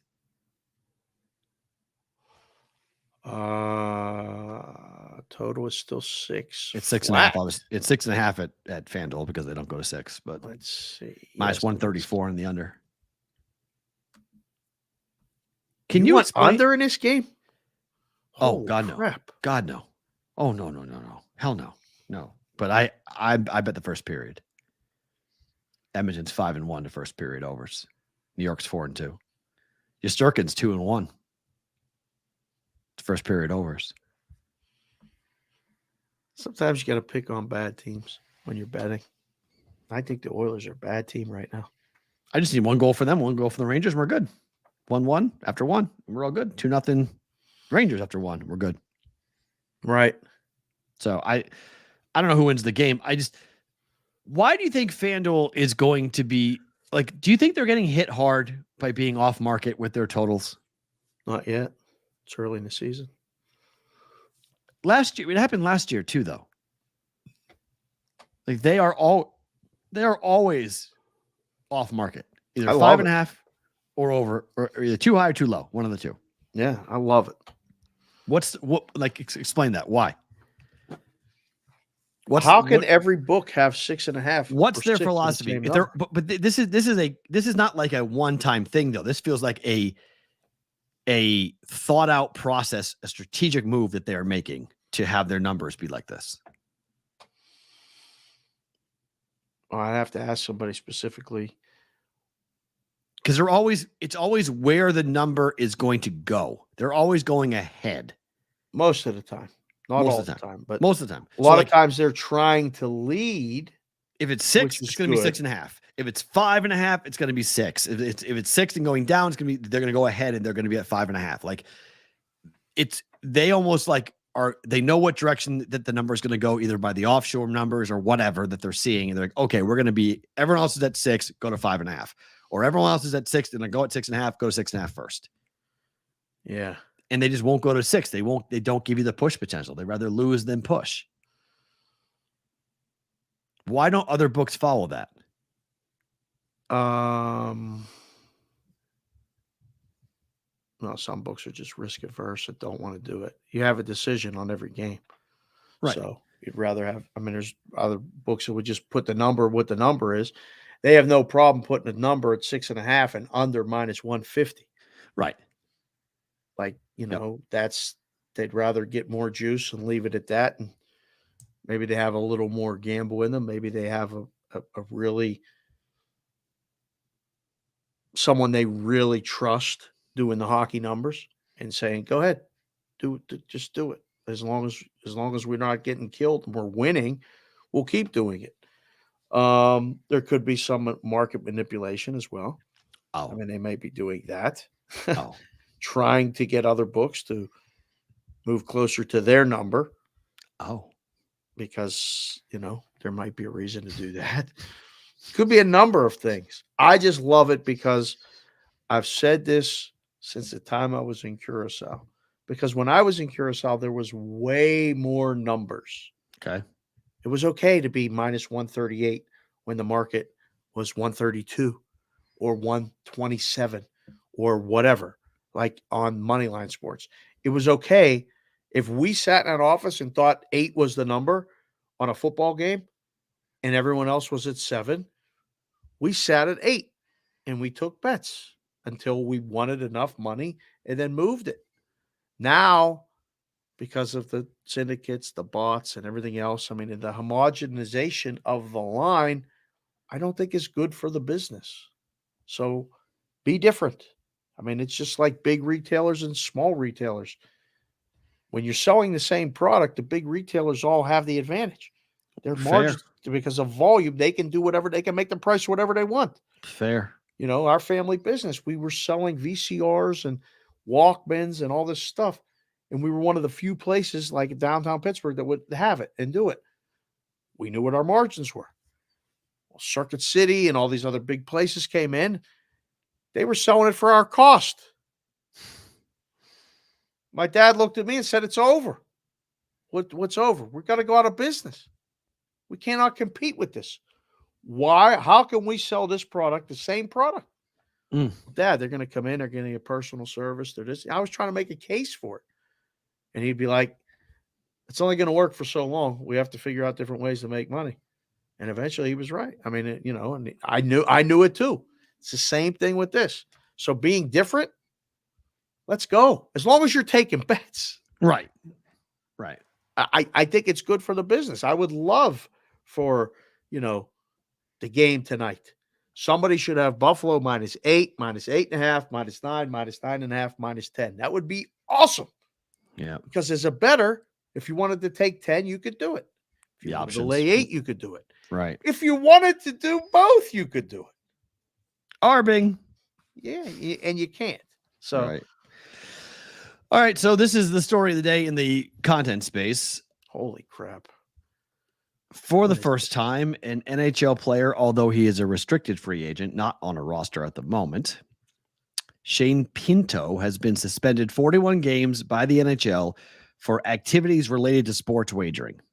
He issued the following statement saying, I want to apologize to the NHL, the Ottawa Senators, my teammates, the fans in the city of Ottawa, and most importantly, my family. I take full responsibility for my actions and look forward to getting back on the ice with my team. Suspension is retroactive to the Senators' first game of the season. Pinto is currently without a contract as a restricted free agent. The Senators, in a statement issued saying, Shane's a valued member of our hockey club, engaging, intelligent young man who made a poor decision, yada, yada, yada. It's unclear how Pinto violated the sports wagering policy. According to the NHL, the league's investigation found, quote, no evidence that Pinto made any wagers on NHL games.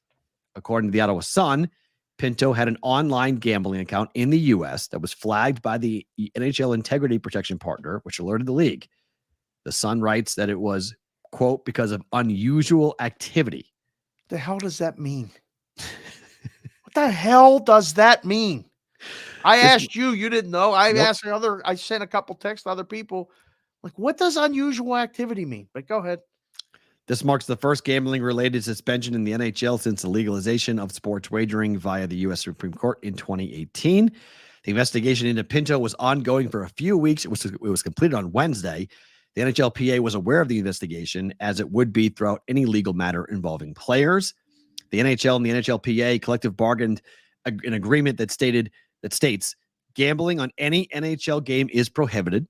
It's a rule posted in every dressing room around the league. The NHL Constitution, a document that details everything from club ownership rules to the powers of the commissioner, conveys similar information. Players and those working for a team or the league are allowed to bet on non-NHL games. So what the hell did he do? Because it states he did not bet on games. He didn't bet on the NHL, but an activity was flagged on a U.S. online account to Pinto, which got him suspended for 41 games. So just talking that out and listening and trying to figure out what the hell he did, Mm-hmm. I'm guessing they flagged his account because he wasn't where he said he was. Whether he was if he was in Canada, but he had a U.S. account that had activity and was betting. Okay. So he gave his account to somebody else? I don't know. Without knowing. So were they betting on NHL games? We got Bonvie up in Canada, just to use an example. Okay. If Bonvie has an account in New Jersey and his account is working in New Jersey,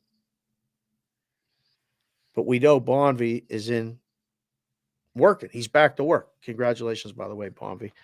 But somebody can go, wait a second. I just saw that guy doing a show, or I saw him at his job yesterday, but his account had 6 bets yesterday. Not on NHL. He bet on the NFL. Maybe that's the activity. I don't know. Again, the policy states that it's illegal to bet on NHL games. You can bet on non-NHL games. That's legal. So who cares if somebody else was using the account? No. You know what those kids in Iowa did? I know, but these aren't college kids. That was underage gambling. This is not underage gambling. But it wasn't always on them doing it. It was their accounts. But they're underage. They were getting signed up for accounts. It would have been a violation if it wasn't their accounts. No, it wouldn't have been. They got busted for underage gambling. Is what they got busted for. Their parents were signing up for accounts that the kids were using on their phones, using their parents' account.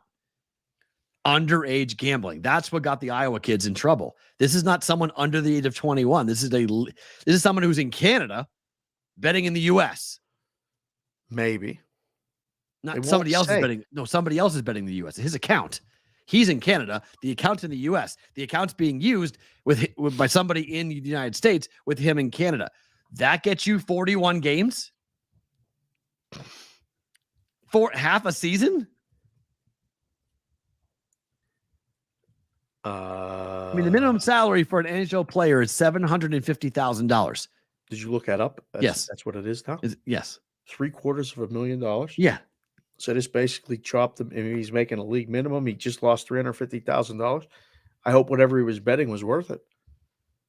I mean, at some point, you have to make that decision. But at the same time, the leagues are partners with everything. There's advertising every whistle for a book. Go to a game. You hear the ads. You see it on the dasher boards. Everything in between periods is brought to you by this, brought to you by that. Oh, sign up an account, do a sports book, blah, blah, blah, blah, blah. Yeah. So, I mean, Ross is saying VPNs are a wonderful thing. Kevin is saying you can't use someone else's account. It's got to be in the terms and conditions of any sports book. I will agree with you. It is in terms and conditions. What does that have to do with an NHL suspension? Who the hell cares you're violating the terms and conditions of a sportsbook app? It doesn't matter. This is an NHL suspension for half the year. Well, I mean, it's the Calvin Ridley thing, right? It's Ridley admitted to he raised his hands. I made these bets. They're saying publicly he did not bet on the NHL. I read one story after you sent me this, and I looked at it. I talked to someone who's a writer and does some other stuff, and they asked me, and I was like, I don't know anything about this right now. I'm literally just getting it all right now. Right.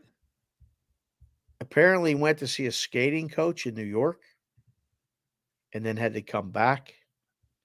Like there was something there, and they were like, did he pick up, drop off? Did he set up the account and then say, here, you run the account and I'll be back there and I'll tell you what to do? Who knows? Or was he giving information to people? Who knows? I don't know. This we is need to know what the violation is. Yeah, so I'll read this. This is from the story, okay? The National Hockey League's Player Association was fully aware of the situation and has been negotiating with the league on Patino's behalf in this settlement. But Pinto won't be eligible to play until January 21st against Philadelphia, but there's no way he'll be ready to suit up in that game. Pinto will have to spend time with the club's AHL affiliate in Bellevue before he can even think about returning to the NHL. Quote, this is important because it goes to the integrity of the game, a league source told the Ottawa Center Thursday. It's the appearance of impropriety. That's the problem. You just can't have that as a league. Once you tarnish the system, especially with our new partners in the gambling world, it's not good. You kicked the wrong hornet's nest. The appearance of the integrity of games? Whoa. So what did Pinto do? League sources say Pinto's online gambling account in the United States was flagged by a company that is partnered with the league because of unusual activity, and it contacted the NHL's head office recently. Since then, the league has been conducting a thorough investigation and clearly found something that was untoward, or Bettman wouldn't have come down so hard in his ruling. It is believed a third party was involved that may have had access to Pinto's account and that may have been the issue for the player. I mean, this is players are not allowed to wager on other sporting events, and it's not unusual. Sorry, players are allowed to wager on other sporting events. It's not unusual for a team to have a weekly NFL pool in their room. 100%. That I know that happens. It's not known when this investigation started, but Pinto spent 4 days in Ottawa recently working with a skating development coach, Pat Malloy, and then unexpectedly left town to return to his hometown of Franklin, New York about 10 days later. His return to Ottawa was viewed as a promising sign that the two sides were close to a deal. Oh, the club was in the U.S. and went back to Canada and came back. Okay. The club had been trying to clear cap space to make room for Pinto's contract. I mean, what did he do? What are we doing? I don't know. It looks like it looks like they're suspending him because of the idea that he might have done something. like they don't know exactly what he did. Or at least they're not reporting what he did. Again, you can reach out to me at Sports BK and say, if you don't know at the NHL, you can reach the show at Boston versus the Book. We'd love to have you on, talk about it. You can reach Matt at Sports Talk Matt. I don't know, man. That's that. I read the article, and the first thing I said to you was hello, and then the second thing I said was, What exactly did he do? And you're like, well, they didn't say. When I said, don't they have to say? And you said, no, they don't have to say anything. Well, they didn't. That was a word salad. Yep. They can just say, you violated it. I mean, I don't know. It's odd. If you guys are live on YouTube and Twitter, don't move. We'll continue this conversation over on the other side for bonus time. If you are live or you're listening on the playback for Sports Grid TV or for Sirius XM, we'll talk to you guys tomorrow coming up for Roll Call Friday. Bonus time starts right now.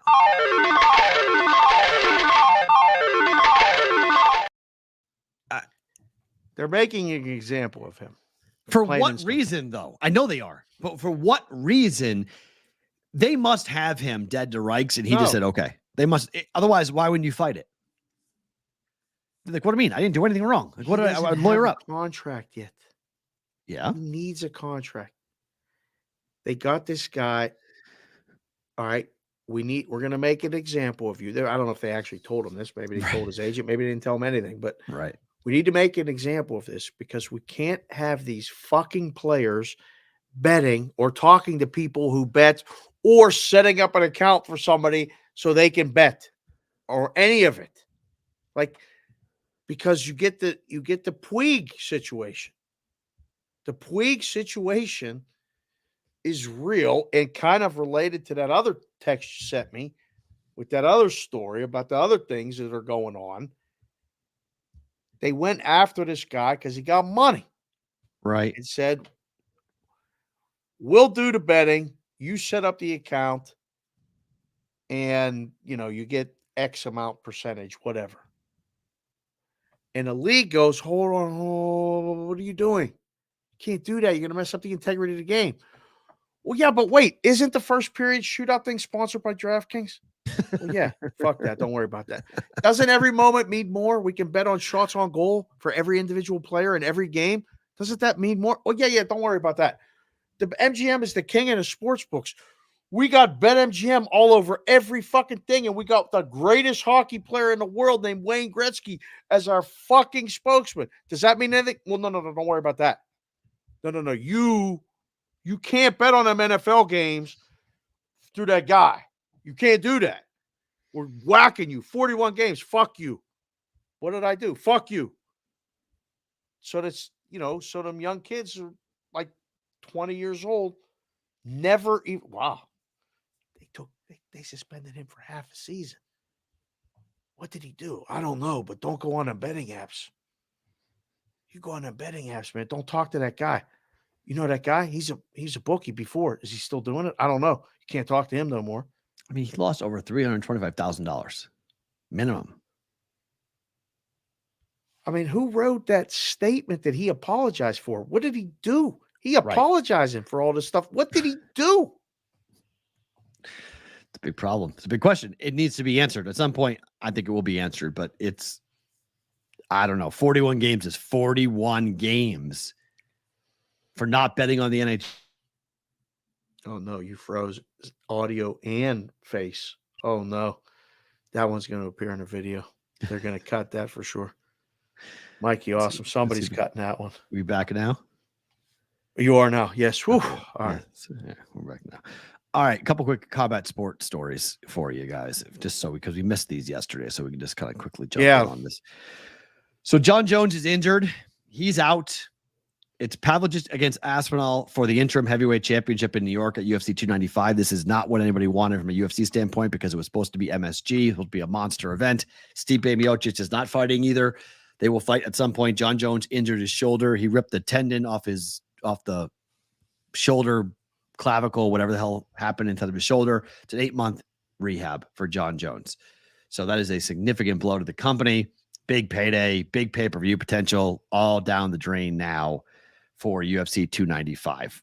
Dana was not happy about it, but it is what it is. It's a fighter's card. I mean, there's a couple of really good. I mean, Perrault is fighting now in the main event. There's some really good fights for UFC 295, but the Jones versus Stipe heavyweight championship, historic bout will not happen now. And there is question as to whether it ever will happen given the age for Stipe Miocic not getting any younger.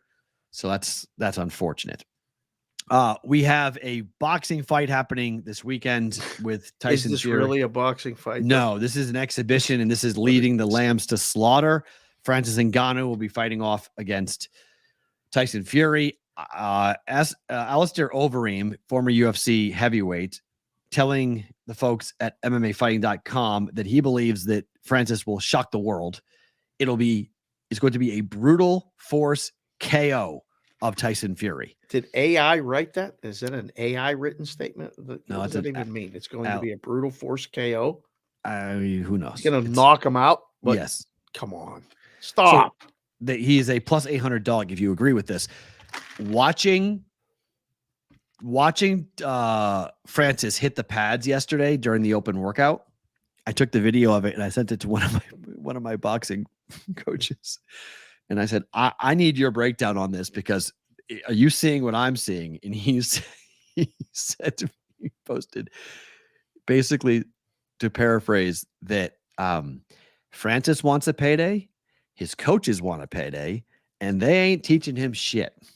Oh, And he's going to get annihilated by Tyson Fury. Going to get hit a lot.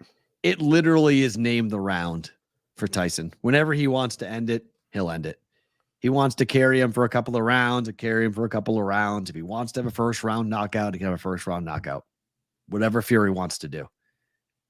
This is going to work. This will be like the worst version of a Jake Paul fight against an MMA fighter, like when Jake Paul fought against Ben. What the hell's that guy? Guy with the curly hair, Askren. When he fought Ben Askren, it's going to be a worse version of that. That was terrible. And this fight's going to be terrible. I'm not even watching this fight. Terrible. It's going to be absolutely terrible. A couple of sports betting stories. This comes from our friends at Sports Handle. We got a couple of Sports Handle stories to get into here. No, where's that title? I guess I didn't put that on there. Sorry. We'll just use this one. So ESPN bet, according to one venture capitalist, a guy at 76 Capital, who we know pretty well. Yep. Believes that ESPN bet is going to become the number one sports betting app in the biz. Yep. Do you agree? No. I talked to Matt, the guy who wrote the article. Rob Bultowski from Sports Channel. Yep. And I said, wow, what do you think? And he's like, I just write the article. Yeah, good luck. But I understand what Wayne's doing. Wayne's trying to get more money. Wayne's a venture capitalist. He wants to believe in it. He wants to know that it's going to work and can help it work. But he said ESPN has an amazing opportunity to do something special. Incredibly special. They can do a great job of integrating, which I believe they will, with sports betting into their overall programming. How's it been working so far? I don't know. ESPN hasn't had a book yet. Yeah, but they've been integrating the sports betting content nonstop for but it's a third party. It's a third party. This is theirs.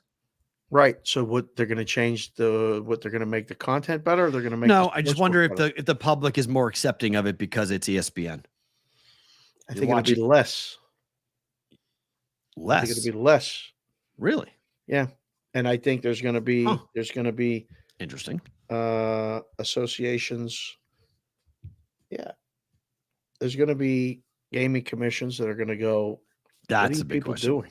Yeah, that's a big question. You can't go on all your shows and tell people to bet this and then book the bet.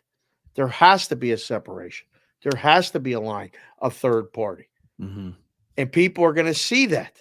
Wait a second. You got these people coming on and telling me to bet over Josh Allen pass attempts tonight, and you're booking the bet. Why would you tell me the right thing? You're going to lose money. Your own money. Because you're booking the bet. So I don't believe you. But couldn't their defense be that it's Penn's license, not ours? It says ESPN bet on right, it. But if when I go bet at Boyd, I see FanDuel and I'm betting with Boyd's license. Okay. I'm just playing devil's advocate. I'm just saying what they're gonna say back. They're gonna wait a minute. ESPN, Walt Disney does not have a sports book. We have a white labeled app using Penn's technology and Penn's license. Who paid for it? Penn's paying for the white label. It's Penn's book. Okay. They're just using the white label brand, just like Boyd's using the white label brand of FanDuel in Vegas, because FanDuel is not licensed here, but they know that it's a better brand for Boyd to get people's attention to use FanDuel in Vegas. ESPN Bet is going to be Penn's way of white labeling their tech into people's lives. The tech better work. That's the other thing. Yeah. You know, do you remember the ESPN, the flip phone? Oh, I remember all of them. Yep. I remember ESPN the magazine, ESPN the flip phone, ESPN zones. I mean, this is just the latest iteration of what ESPN's done. But all those things, ESPN didn't own ESPN the magazine. ESPN did not own the ESPN zones. ESPN the phone, I don't know who owned that. I'm guessing they didn't. Like ESPN has lent out their brand to other companies before. Long track record of success doing it too. No. No. Yeah. So there is I not bet one. no. So what's interesting is that there was a survey done where I think it would be it's of interest anybody who's kind of watching these things as to exactly what people are going to. There it is. Here. Yep. Media survey gave an edge to Fanatics over ESPN Bet as a disruptor of the industry for FanDuel and DraftKings. Approximately 65% chose Fanatics as the one that will wrestle away market share from the big four, which is Caesars, BetMGM, FanDuel, and DraftKings, not ESPN Bet. If you were ESPN, would that concern you? That the gambling public kind of disagrees? I don't know who took this survey. It was done by Digital Sports by HPL, conducted a comprehensive survey about who would be the industry disruptor. The survey was completed by about 30 leading journalists in the sports betting industry. 30 journalists. One long-term horizon, roughly 65% of respondents selected Fanatics as the brand that would earn enough market share to shake up the big four.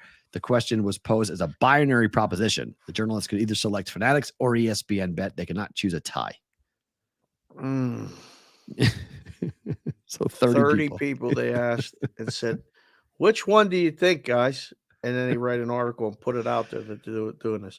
It's awesome. I love the procedures and stuff. It's amazing to me. It's like the Hot Paper Lantern CEO, Ed Moed.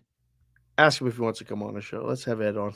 Ed told Sport Channel, Fanatics clearly has the upper hand from the survey of how they're viewed. People love swag. It's the reason why Fanatics is beloved. Oh, because people buy the jerseys and the hats, they're going to bet. That's what they keep selling. That's what they're getting money on. Venture capitalists giving them money because we have all these stores and outlets that sell in online and people buy the stuff. So they're going to bet now because they like the hats. They're going to get $20 same game parlays. It's complete nonsense, Perrault, but it is what it is. I mean, listen, it's working. These people it's working. Fanatics is going to have a sports book. They're legal in a couple places already. Are they going to be a market disruptor? No. But if the tech works, no, they're not going to be a market. They have their own tech. They built their own platform. I know. It better work. If it does, from someone else, tweaked it, changed it. Good luck. It better work. If it works, they're going to be all over the place. And the problem is the same problem we have with the hats. A lot of people are getting Fanatics merch, and they're not happy with it. That's the other thing. That if you get out with the people and you talk to people, you read the stuff from the people online and all those other things, just because it looks like it's supposed to, if it doesn't wash well, wear well, whatever, size is wrong when you get it, customer service not the greatest, people will complain and they will go somewhere else to get whatever. You got one shot with the sportsbook business. If it don't work, bam, we're going somewhere else. I know it works. Just be careful. Interesting. One more quick one before better to book it. A University of Memphis researcher set out to find. This is great. You got to make sure we talk about this tomorrow on the regular show for the regular time for Friday because I want to ask the chat this question. But go ahead. Okay. Does house money or skill keep sports bettors coming back for more? A University of Memphis researcher got his hands on 45 million wagers overseas in the Czech Republic, by the way, offering a peek into the mind of a sports gambler. Mm-hmm. So what they did was a 7-year period, 45 million bets placed by more than 90,000 bettors. They went through it, and what they uncovered. That's a study, by the way. 7 years, 90,000. Now we got numbers. Go ahead. Yeah, 45 million. Essentially, what was uncovered from this, and this should be something that is really in bold face to the sports books. One obvious takeaway for sports betting companies, especially those utilizing the quote soft model, is that limiting customers who have demonstrated an ability to win is not a successful long-term strategy. Quote, Preach on, quote, please. The house always wins in the long run, and house money is the greatest driver of continued betting. Clearly, the gambling company should encourage them to gamble the money away so they end up a net positive. Essentially saying that house money is a better predictor of future gambling than a bettor who updates their beliefs about their gambling prowess in a positive manner. This flies in the face of other research as to what a near miss does to one's noggin. This article, you guys should really read this. It's long, but it has a lot to do with the fact that how their brain comes into play, that essentially when you win, people aren't automatically going to the near miss effect. I'll just read this. The near miss effect is what they're talking about. In other words, either you win and you think you're good, so you continue betting, or you win and you figure you've got house money to play with, so you keep gambling. They looked at parlays, which do something somewhere in between. If you had 5 things on a parlay and are correct in 4 of them, if you look at it like a rational individual, you would update your beliefs about your abilities, but you don't get house money. Basically, get 4 out of 5 parlay items right. The rational response is, quote, I'm pretty good at this. I should bet more often. But in fact, these near misses, as it's put in the survey, have surprisingly little value to the bettor. Mm-hmm. What we find is that when it comes to near misses, your propensity to gamble more is lower than if you actually win. When you win, the vast majority of the effect as to whether you're going to continue to gamble or not is about 70 to 88%. That you will. Yes.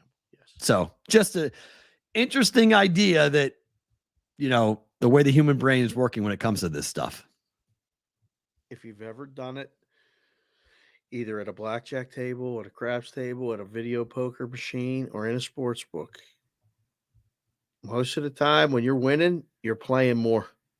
When you're losing, if you're chasing, you're doing the absolute wrong thing and making it way worse. Way worse. But a lot of times you lose, you leave, you stop, you take a break, whatever. You come back the next time, you got money, you play. I used to say this all the time. I learned this, again, in my life experience down offshore. Guy just beat us for $22,000 this past week. Mm-hmm. We would sit there and pray he didn't call to take his money out. We needed him to bet more. Guys, I used to watch it in the books here in Vegas. Guy would beat us up for the weekend, come in from somewhere, and he was right way more than he wasn't. He didn't know shit. He just was having a good week. He's on a heater. Kick that guy out. Don't let him bet. Limit his account. What are you talking about? He's leaving with our money. Hold on. You can't get it back. Let him play. You can't get it back. And he ain't going to stop betting. He's going to go bet it somewhere else. So why would you cut him off? In a game of, as written in the study, in a game of skill, it has, there are rich psychological research that shows a near miss provides a unique response in your brain. In a game of skill, it has an effect. But this data shows real life examples. The theory says a near miss should cause someone to gamble more, but it doesn't. When you win, you're motivated to gamble more. than just thinking you're doing great. Winners keep part of gambling in the heater is knowing when to walk away. 100%. And the best thing that the book wants to do, or the house wants you to do, is keep on playing. Their job is to do what casino did. $1 million guy comes in, takes you for $4 million at the Baccarat table. Oh, the plane broke. Get him back. Here's a whole floor to yourself. Keep playing. Now you walk out, you take your $4 million, you lose that, and then you lose $2 million of your own money before you go back out the door. Jimmy Jackakika with 4Ks said, it's a bad summary of the article. If you're a pro sports bettor, you don't give it back. So that's why they cut it off. What do you mean? That's such. That's Jimmy. I want the pro sports bettor betting every day. Because again, if you think the pros don't lose, you don't understand what this is. Okay? If you're buying into the bullshit that's been sold to you about these ideas that pros don't lose. I mean, if you've listened to the show, Dave's told you how many times he's taken the biggest of bets of people who talk about the biggest game and what their records really were. I mean, Billy Walters goes on and tells everybody, and when he was here for Bet Bash, he wrote a book and said 1% of people win. 1%. How are they all on fucking Twitter? It's amazing to me. How are they all have their own shows? Bullshit. You don't win every fucking day. You don't win every fucking year. You don't. You know who does win? The guy taking 11 to 10. As the line says, 11 versus 10 built this. Yeah. I mean, it's just, and if you can't beat a guy, okay, you can limit him, but throwing him out is not the answer. These Euro guys, the soft book model, they don't want to do the work.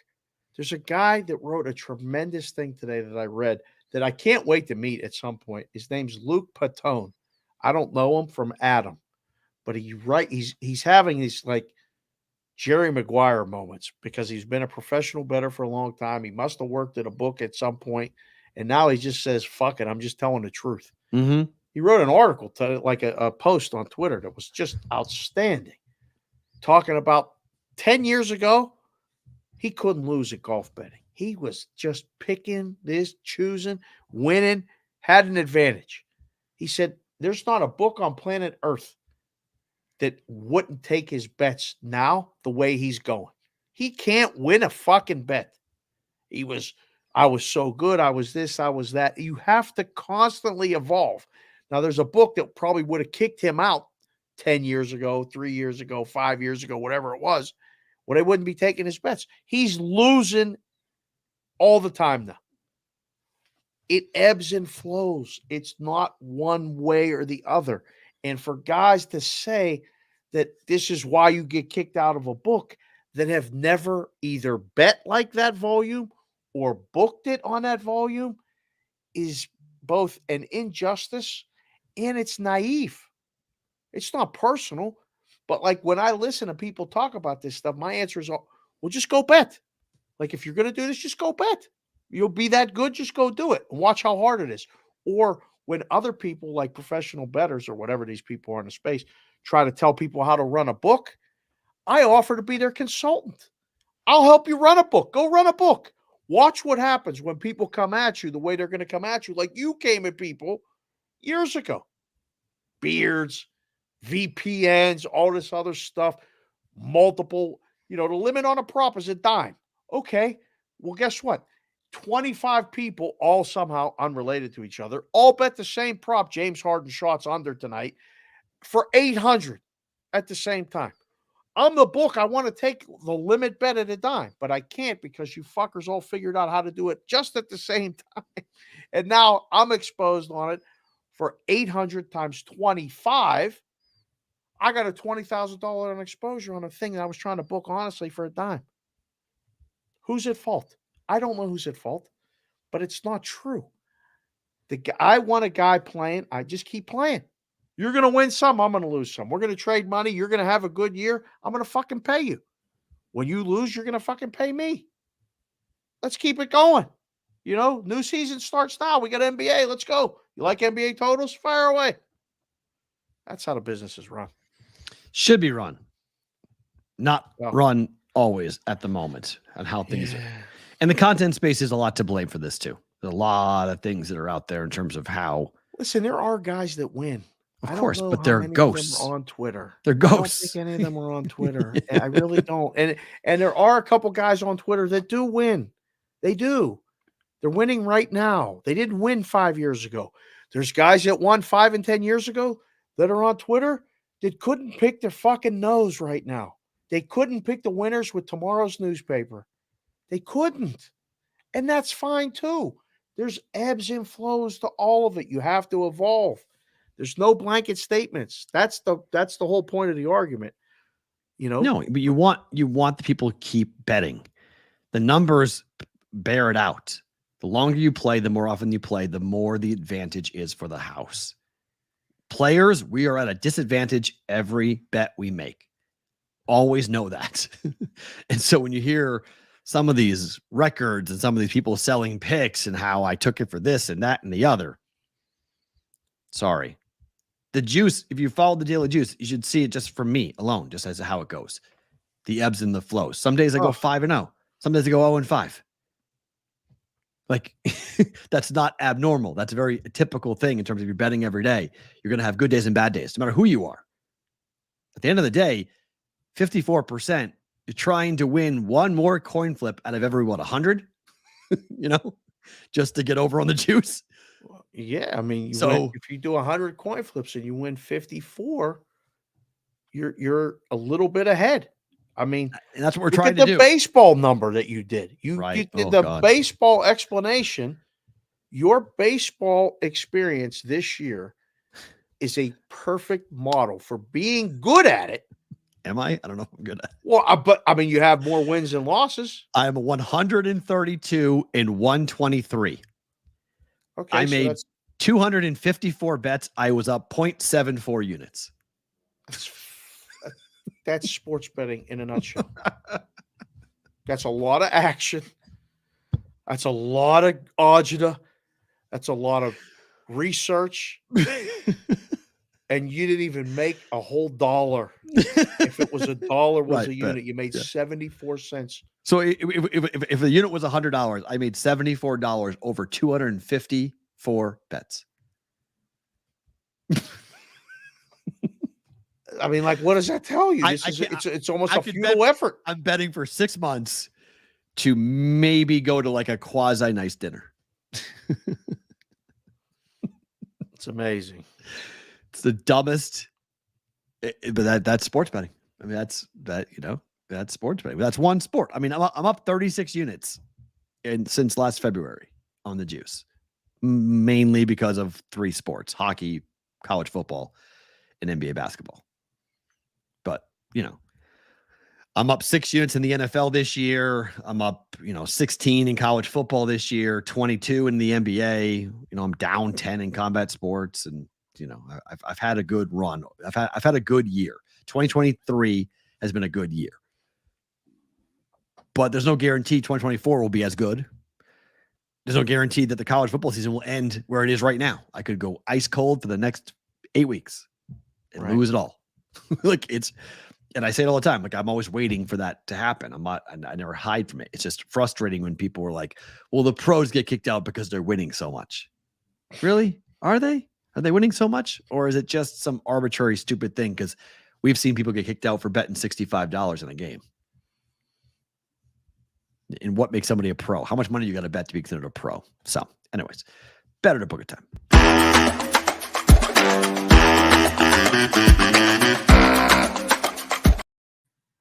Through a couple of these. Georgia State +1, 9-1, 10-1 actually. ATS on the road in the Sun Belt. I told you, good luck. I'll play the role of the book guy on here. Yep. I'll book it. Okay. I hope your trend continues. Good luck. First half over. Buffalo, Tampa Bay tonight. It was 21. Why over?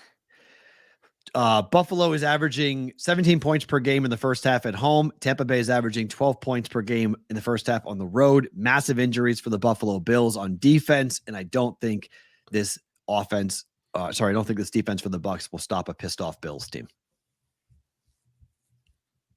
Bills come out time under's just money. Yes, but this is not a full game under. 14-7, I push. I need 3 touchdowns in the first half. That's all I need. I say book it. This is Buffalo. What? 13-3 at halftime, maybe. That's the only way it gets you. If Tampa scores, I think you're good. Yeah. If Tampa 100%. scores, you're good. And I think they will. I think the Bills' defense If they get a touchdown, then you're good. Yeah, I handicapped it 17-7. There you go. That's over. That's what I said. It was 17-7. And so, or either way, I mean, because the way these games have gone on Thursday, it's been like, wait, what the hell's going on? It could be 17-7 Bucks over the Bills with the way things have gone for Buffalo lately. Right. So that's why I'm not laying the points with the first half. And 13-10, I win, but 13-10 doesn't cover the first half number. I'm watching hockey tonight, bro. Okay. Somebody's going to have over 1.5 goals first period, Rangers and the Oilers. Bet it. Just for you guys who have the number, it's 5-1 to 4-2. Yosturkin in net for the Rangers, 2-1. Campbell is his first home start, but he's given up 15 goals in 4 games. He's gotten absolutely smoked. That's expensive. It's minus 140, or was last night. Minnesota, Philly, same bet, over 1.5 goals. Bet it. 6-0 to a gift for Minnesota, 5-1 for Philadelphia. You can parlay that together or just lay the juice at minus 148. It's not that bad. Gustafson against Hart. Gustafson is 1-2 to the overs, but this team's given up a ton of goals. Hart's 3-0 to overs this season in the first period for them. Bruins Ducks under 6 is the last one. Jimmy Jack came in and said, by the way, the Bills team total first half is 13.5. That might be a better bet than the whole first half over. 13-10 loses. 13-10 loses. It does. So that's why I didn't bet it. Right. I think 13-10 is possible. Yeah, not bad. So that's why I bet the over 21 instead. I looked at that. I looked at team total Buffalo, looked at the side for Buffalo. And I went, you know what? 13-10 beats me. I can get a touchdown and a field goal out of Tampa in the first half with the Bills defense being so banged up. Right. Turnover for the Bills. Josh Allen throws a pick. No, thank you. I think I would actually bet the team total over 13 first half. I think I would. Yeah. I think they both hit. I feel like they scored twice. 14 though. 14-3 is where I'm at, but 14-7 you win. No, 14-7 you push. I'm fine. That's why I bet it. That's why I liked it. It's 21.5. Okay. I wouldn't play it at 21.5. Right. Okay. It moved up. It was 21 last night. Right. It moved up 0.5 point. So that hook matters to me. Yeah, it does. Yeah. So this one, Bruins, Ducks under 6. Allmark is 3-0 to the under. How does this go over? Anaheim's 3-0 to the under on the road. Boston 2-0 to the under at home. Yeah, I would agree. Gibson against Allmark. We haven't done it for a while. I say this is a B squared play. Ooh, baby. Little Thursday night. If you guys have stayed with us this long, and we'll do it very often, but this one will be surprising to me. We'll come on tomorrow and recognize if it loses, but because we don't need to thump our chest when we win. I don't really do that.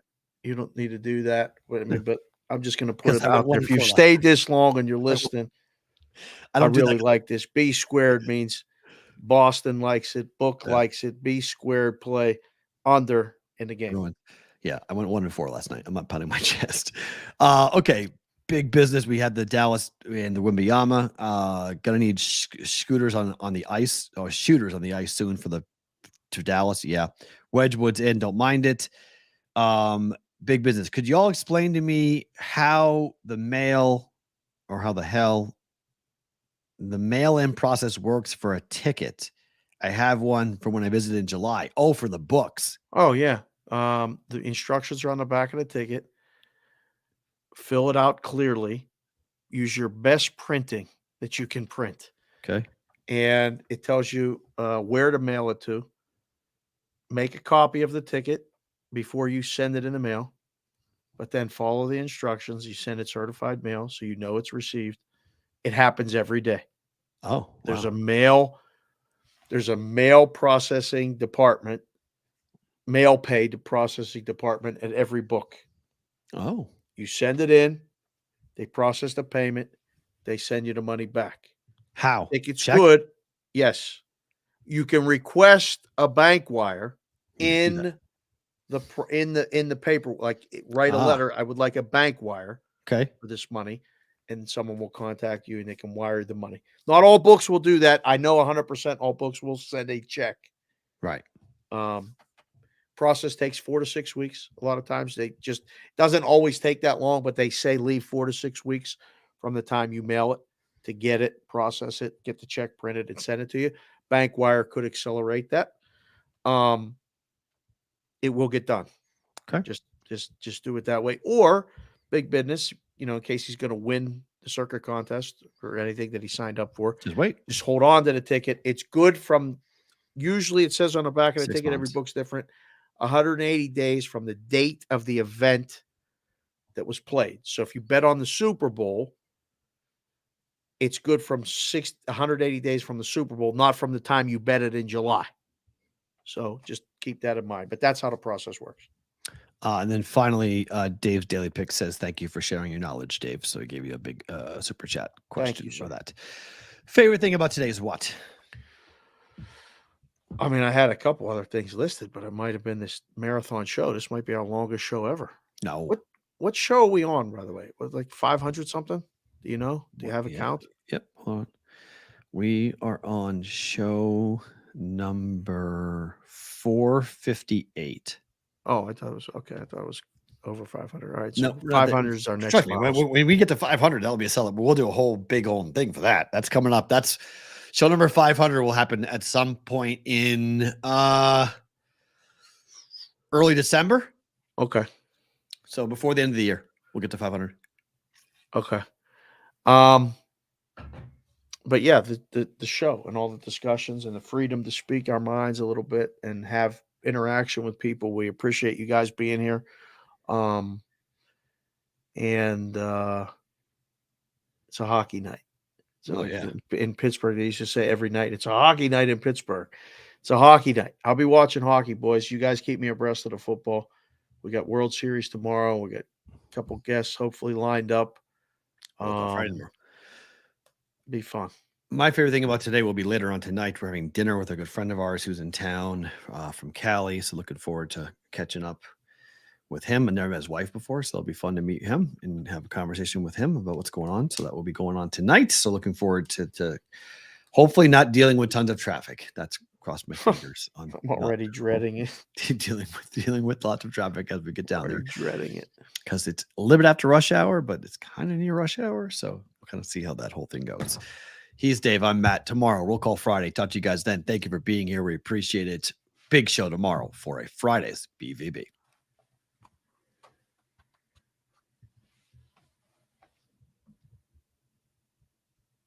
Okay. Good there. Good there. Good there. Good there. Okay. So do you think what? Didn't end. We didn't end. You didn't end.